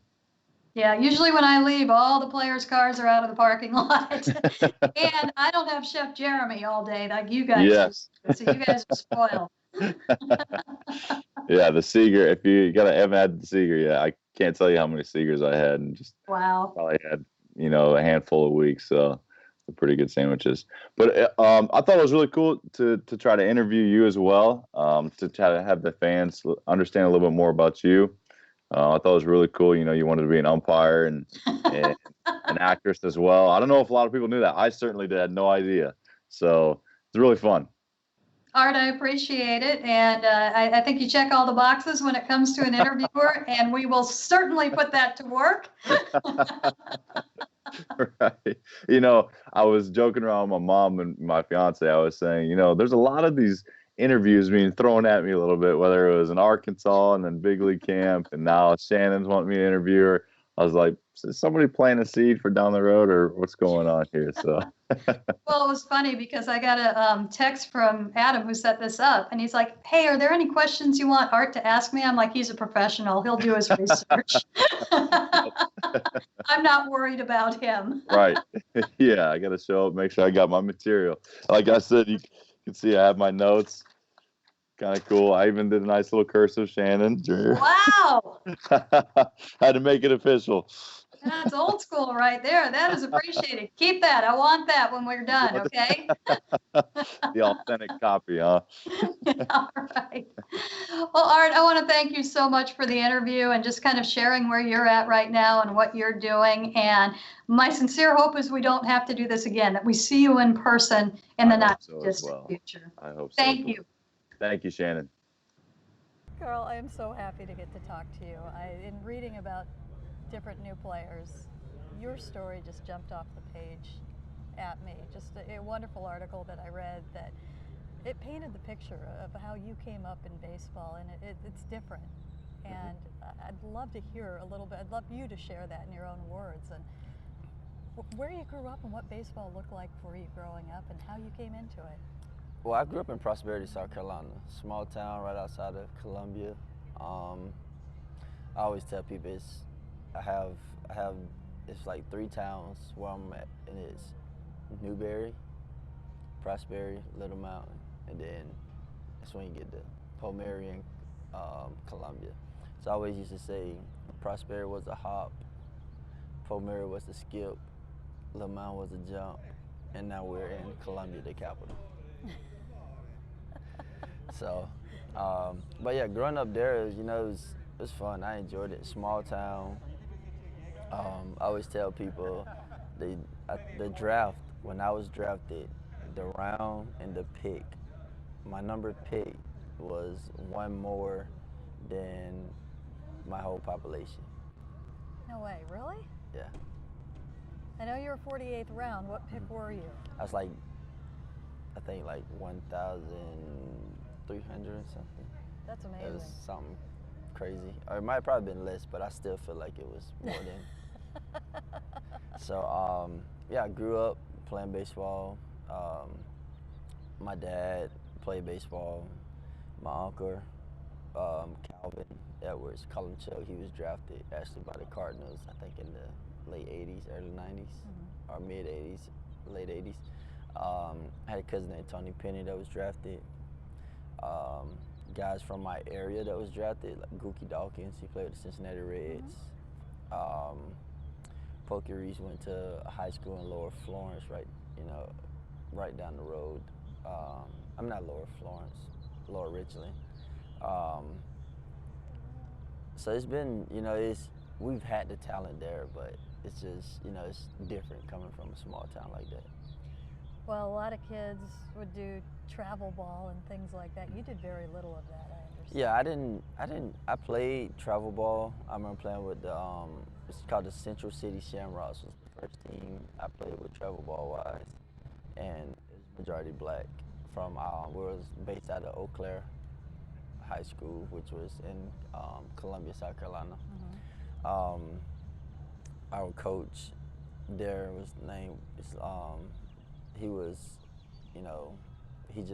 I think he knew of my dad, and then he had some of our guys that was already on the team, and I just joined up and played with them. And after that, my first year, was it my freshman year? Yeah, my freshman year of high school, I was playing, and we was playing Strong Thurman, and that's when my travel ball experience got a little better, because I ended up going and playing with the Carolina Cyclones, which was mainly, I'm gonna be honest, all D1 prospect guys. Okay.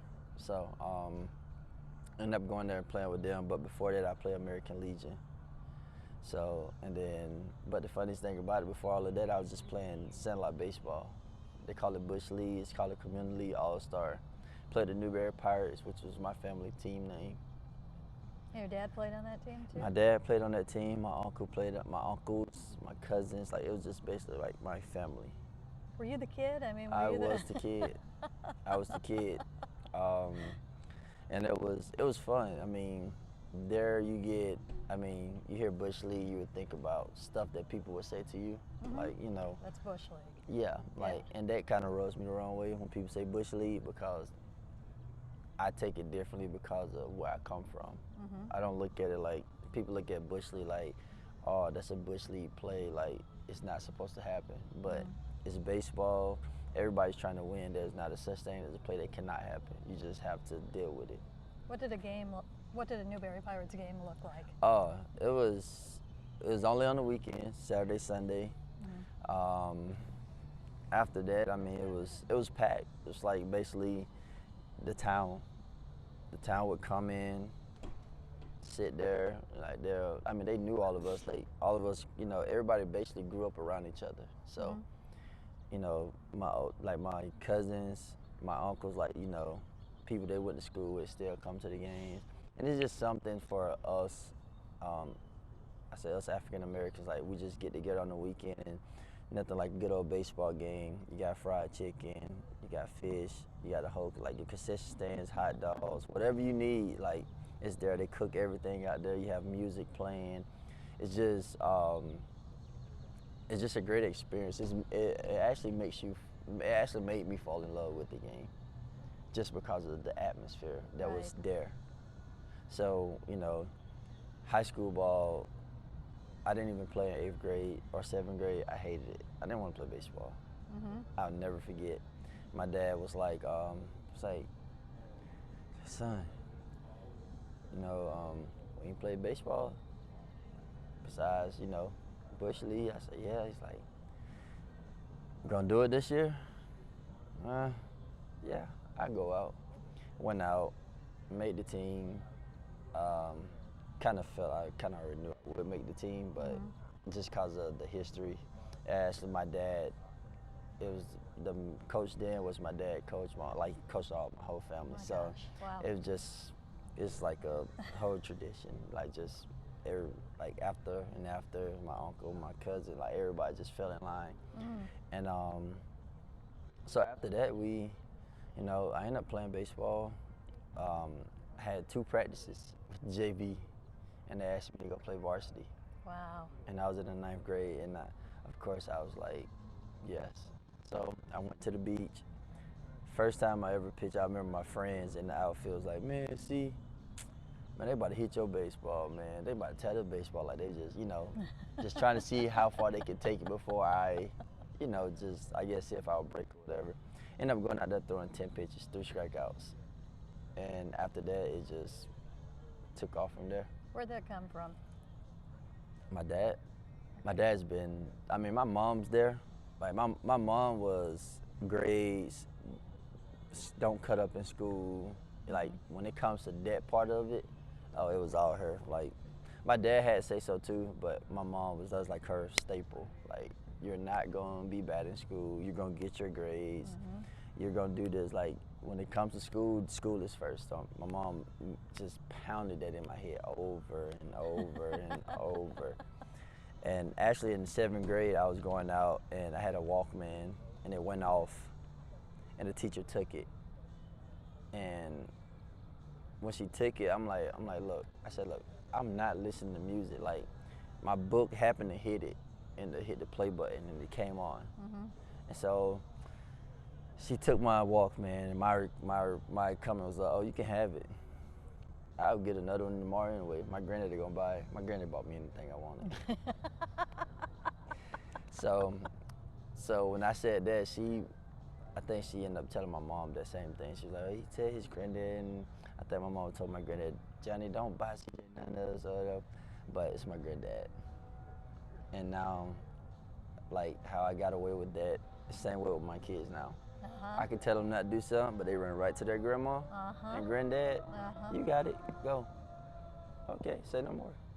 So But then the 8th grade, honestly, I just didn't have the grades. I was mainly just focused on basketball and football. And then, like I said, 9th grade year I played. And then I played 4 years of varsity basketball. 1 year of football, played football in middle school, but 1 year of high school ball. And after that, it was just, you know, the road just got wider. It's pretty easy to know which direction to go after that. Yeah, it was like set in stone then. Set in stone. All right. You get drafted, 48th round. Those are high odds right there. Yeah, high odds. I was the guy that, I don't know, small town, didn't really have much of a, travel ball history. Went to 2A school, like small everything. Everything surrounding me was small. Mm-hmm. Was small. But my best friend ended up getting drafted, Christian Holly, by the Astros in 2010. And I got a shot. Real like I have a really good shot. Mm-hmm. And so, 48th round came here. Texas Rangers called my name. Gave my dad a big hug, my mom a big hug. My Aunt Sonia was actually there. It was at her house on her computer. We were just listening to it, and it said it. And it was, it's like a dream come true. And at the time, 48th round, I'm like, bro, what are my chances? But just the year prior, just before basketball season, my best friend was killed, Will Beanball, in a car accident. A day I'll never forget. It's like I was asleep. It's like 4 in the morning. I get a phone call from a kid from high school. Got another phone call from a kid from high school. I'm like, bro, it's 4 o'clock in the morning. Why are y'all calling me? First thing he said was like, hey, bro, you heard about Will? I was like, no. What you talking about? He's like, man, Will. He said, man, Will was in the wreck. I was like, damn, man, I'm sorry to hear that, man. My boy Will Mo, I thought it was another guy because I knew 2 Wills, so I'm thinking it's the other guy. And after that, I hung up 30 seconds. I get a phone call from a lady, her name is Donna Parnell. I call her Mama Parnell. And I get the phone call and I look, and I'm like, hello? She's like, hey, C, are you okay? I'm like, what are you talking about? She's like, did you hear about Will? I said, yeah, they said something about Will, but I'm thinking it's the other Will. And it's like, no, it's Will Beanball. He was in a car wreck. The car blew up. He didn't make it. And I was just like, oh, snap. And I couldn't say nothing. I was just stunned. Like, it was like a shot. Like, it's like somebody just rolled up and just like shot me. And I was just like, I didn't have nothing to say. I had no words. I was devastated. And I had recently committed to Charleston Southern because he was there. He was my catcher in high school. So we had that bond. Like, after school, we would hang out. Like, everything we did with baseball was there. Like, we'll go play baseball, we'll turn around and go to the church right at the road to shoot basketball. Like, we just had that. And at the time, I didn't know, so I ran back. I was at my uncle's house at the time. I run down there, tell my uncle. And then before I know it, my mom pulled up. And that was like 5 o'clock in the morning. And I went to the house, and the only thing I was hearing was, where's CJ? And that was Will's mom, Sherry Beanball. That's like I say, like, I always tell people, I have 4 moms. I call them my white moms. Nothing racist, just white moms. Mm-hmm. And it's, number 1 is Sherry Beanball, Donna Parnell, Lee Davenport, and Lynn Hill. Those are like my 4 moms that I'll go to and talk to about anything.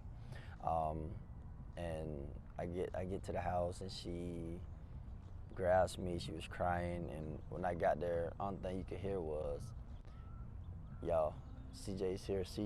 And before I can really even get there, like, they was already out the door, like, coming to grab me. And it was like, I'll never forget that moment. Like, talking about it now, I just reminisce. I can see everything, just how it played out. And at the time, her other son, her twin, because there was twins, Alex and Will. Alex was actually at college, and they had to go get him and bring him home, and it was just, it was one of those things that it's like it happens so fast that you really don't realize it. You don't see, like, you don't expect it. It was an unexpected death. Like, never in my life I thought I was wake up and boom, it's gone. Now I'm really like, dang, it's that easy. So me and my dad talked when I was drafted, and I was like, Dad, I'm gonna go play ball. I mean, how many people in the world,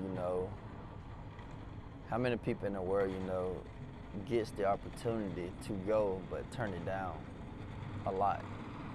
And then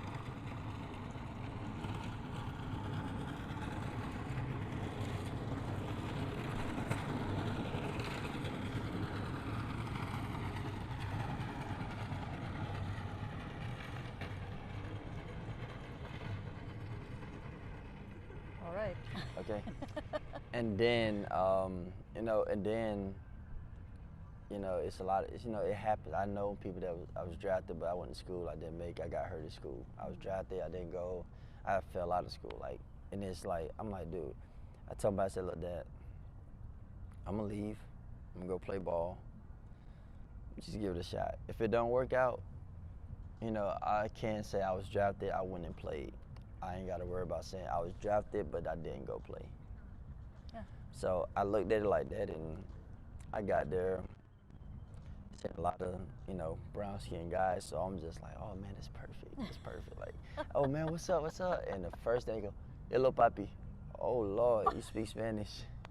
It's like, I was looking around like, so then now, I see that, I'm like, oh God, okay, well, I might need to learn Spanish, huh? I should have took Spanish class a little bit more, Okay. but I didn't. Oh. So, and that was the fun part about it. And I ended up meeting guy I had a tryout with was 6'1" Johnson. He's from North Carolina. Ran him, and Big Jeremy Williams. Never forget that kid, man. Christ, like church going, everything. Like me and him roomed one year, and I promise you, I think I still to this day feel like he paved my way too, because I swear every day I heard gospel music, and he was reading the Bible, and I'm just like, and my mom's a preacher, so I was, I'm used to it. I wasn't like, trying to make it like, man, bro, why you always, reading the Bible, whatever. But I sat there and I listened. There was some days we'll have a speaker. One of us will play, and we walk into the field from the hotel to the field, listen to Kurt Franklin, or listen some gospel music. Just on Sundays, especially Sundays, we wake up and just listen to gospel. That's wonderful. No matter where you're at. No matter where we was at, we was Just listening. brings you back. And we were singing. We were singing the songs loud, just walking in there, and everybody looking at us. Okay. What's your favorite gospel song? I like Kurt Franklin. Okay. I'm big on Donnie McClurkin. It's a lot of gospel music I listen to. I can write off a lot. Sundays I usually come to the field listening to gospel music. So. Is there a chance we might hear you singing it or humming it in the clubhouse on a Sunday at some point? Maybe. Yeah. Maybe during the season. Okay. Not too quick here. Just depends on how I'm feeling. I'll keep my ear open for that. Yeah. So. But yeah. So it was. That was the first. I feel like that's like the first chapter of my life, just going to play ball, and after that, I'll never forget. I was pitching and instructs. Walk, strike out, walk, walk. I'm like, oh God, here I go. Like, what's going on? Come in for spring training. First game, extended spring training, they rolled the inning. Oh, why? Second game, I pitched. Got through the first inning, rolled my next inning. Oh dear. I'm like, all right, man. Like, I'm not doing this. I went home. I was in a room by myself. I grabbed the baseball from the field, took it to my hotel, got pillows, put them up on my headboard, called them, asked for more pillows, Oh my gosh. put them up on my headboard. Oh my gosh. So I'm sitting there and I'm like, I did not leave the East Coast to come to the West Coast to do this. Like, failure is not an option. It's not an option. I'm going to go out there and I'm not going to care. I'm just going to let it eat. And I took a baseball and I literally was grabbing the ball and I would throw it hard as possible to the pillows. I probably did like 10 times. I was waking up, Oh my just gosh. letting it, just throwing it constantly over and over. Next day, went to the field. I was pitching, coming in after a guy named John Cucaruda.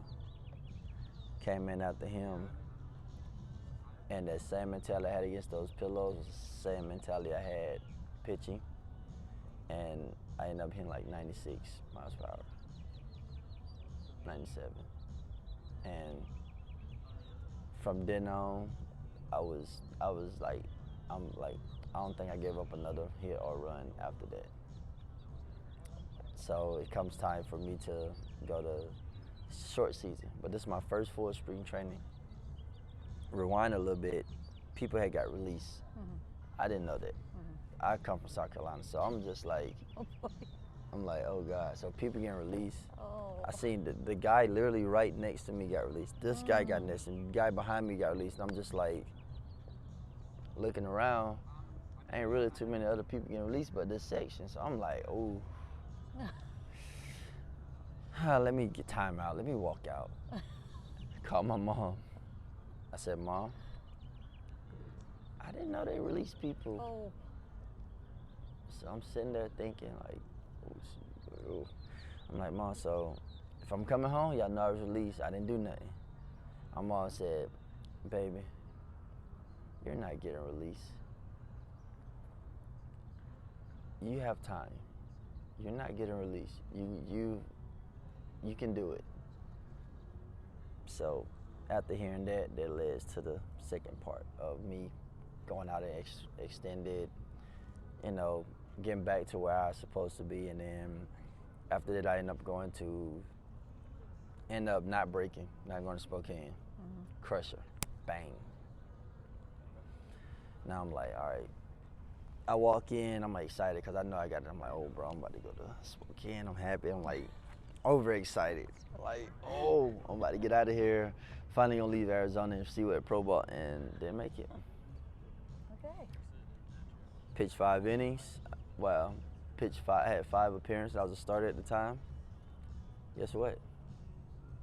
5-0, 0 ERA, 25 punch outs, 5 walks. Phone call, CJ, you're going to Spokane. Oh, okay. On your way. On my way. Because the meeting happened, the meeting happened was like, it was just one of those things. It was like, hey, we call you in here now because like, I just want to let you know you look really good. Like, you had we all knew for a fact that you was gone. We was like, all right, we know the team. We seen you pitch. It was like, oh yeah, he's back, he's gone. Nope. I'll never forget the coordinator. I gotta say it, Danny Clark, man, from Tennessee. They said he wanted to see you here, and I'll be darned. Like, literally, I went out and pitched that same day. I didn't throw good because I was so mad. But after that, I got over it, and they said he wanted me to see me more down here, and that's when I had the great outings here, and then I went, and played in Spokane, finished in Spokane. Felt really good about it. Next year, I broke with Hickory. Probably one of the highlights of my life because I'm like, bro, I'm back on the East Coast. I get my sweet tea. I got my Zaxby, my Bojangles. I'm just ready. I'm like, yes. So I do that, and I did that, and I broke with the team. Opening day starter. And after that, I was, it was like, okay, go. Like, let's see what you got. And I went out there. Did really good, made the All-Star team, but I couldn't go. I ended up getting a blister on the top of my finger. And I couldn't go. So after that, I didn't go. I just went home for the All-Star break to be with the family. But after that, I was about to have a start. And I had a start. I had everybody coming. I had everybody from my hometown. My parents, my grandparents, my aunts, uncle, Mama Sherry, everybody was, Mama Parnell was on the way, but her son was such into the baseball that he knew about the trade before I did. Oh, wow. So he goes, "See, are you getting traded?" I said, "Hold up, wait a minute, brother. What are you talking about?" This is new. And he said, they saying something about the Cubs and the Rangers are trading. They looking for a last piece. And people are saying you. I'm like, nah, bro, I'm not getting traded. As soon as that ran inside to the manager, I said, man, I'm getting traded. He goes, no, see, just, let's focus on the game. So the pitching coach, they knew it, but they didn't want to tell me. So the pitching coach comes out. We played this game called Washer. You ever heard of that? No. So it's a box with a cylinder in it, like a pipe. And the box is 1. Okay. Put in the cylinder is +3. Okay. So we was playing that game. I was having fun, laughing, whatever. And I walk in and they go, "Hey, you've been scratched for today." I'm like, okay, that's fine, whatever. Maybe they just gotta let this trade stuff happen. So if I do get traded, it might, they don't want me to be hurt at the time. I'm like, okay. Yeah. Yep, literally, the guy throws 2 pitches in the first inning. I'm sitting there like this, looking in the stands, watching the game. And then the guy, the manager, Corey, comes up and pats me on the shoulder. But before that, he went to his phone. He had his phone. I knew something was the first time he had his phone on him. Okay. I walked into the thing, got the phone call, came out, hey, da-da-da-da, boom. And after that, he came, pat me on the back. He said, "Hey, walk with me." I said, "Okay." So, middle of the inning, the guy just threw a pitch. Me and him walking down the track, talking to him, saying, "Man, I love you. You're a great guy. I love seeing you continue to be the same guy you are here. Don't change for nobody. Just continue." I'm like, "Yes, sir." So I just want to know you've been traded to the Cubs. Said, "Man, I'm traded to the Cubs." Like, me not knowing a lot about baseball, I didn't care. Yeah. I was like, is that the worst team? Like, why would you trade me there? Like, I want to win. Like, let me. And just to show, I ended up going there. That's when I met Daniel Vogelbach. Same year they drafted Chris Bryant. Got there and that team was in first place. I'm like, oh, okay, we're in first place. This is good. Oh, this is great. This is awesome. So we just, we were playing really good. I think the last month we went I think we might have lost 2 games.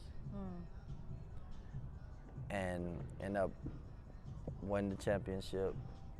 And then I went to AA. Sat out majority of the year. I was hurt. And then after that I went to, I repeated AA as a reliever.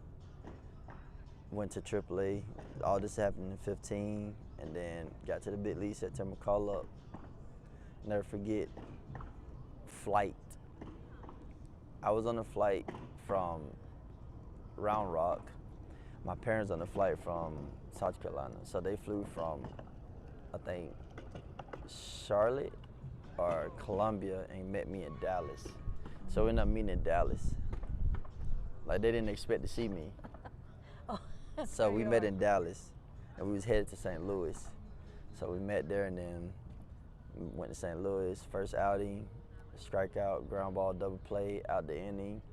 I took my cap to my dad, and then the most magnificent thing was my daughter was born in 2015, so she was born right before I actually got to set my call up. Okay. And when that happened, I was, they didn't make no games that year, but 16 that was there. Oh, you know what? We're gonna have to do it to part 2. Okay. Because I don't want you to miss a meeting, and I want to hear about 2016. Okay. And I want to hear about today, too. I got you. Yes, ma'am. Carl, I love your story. Thank you for sharing it with us. Tell me they're still playing baseball back home like Yeah, that? they still do thank it. you. Yeah. Thank you, thank They you. now thank they you. now have a they now just got some kind of partnership with the Columbia Fireflies. Okay. So now they'll play some of their night games. They'll Nice. have like night games, All music, walk up music, all Yeah? that stuff. Yeah. Fun, Yeah. fun. So. Carl, it's been a pleasure. Yes, Thank you ma'am. so Thank much. you.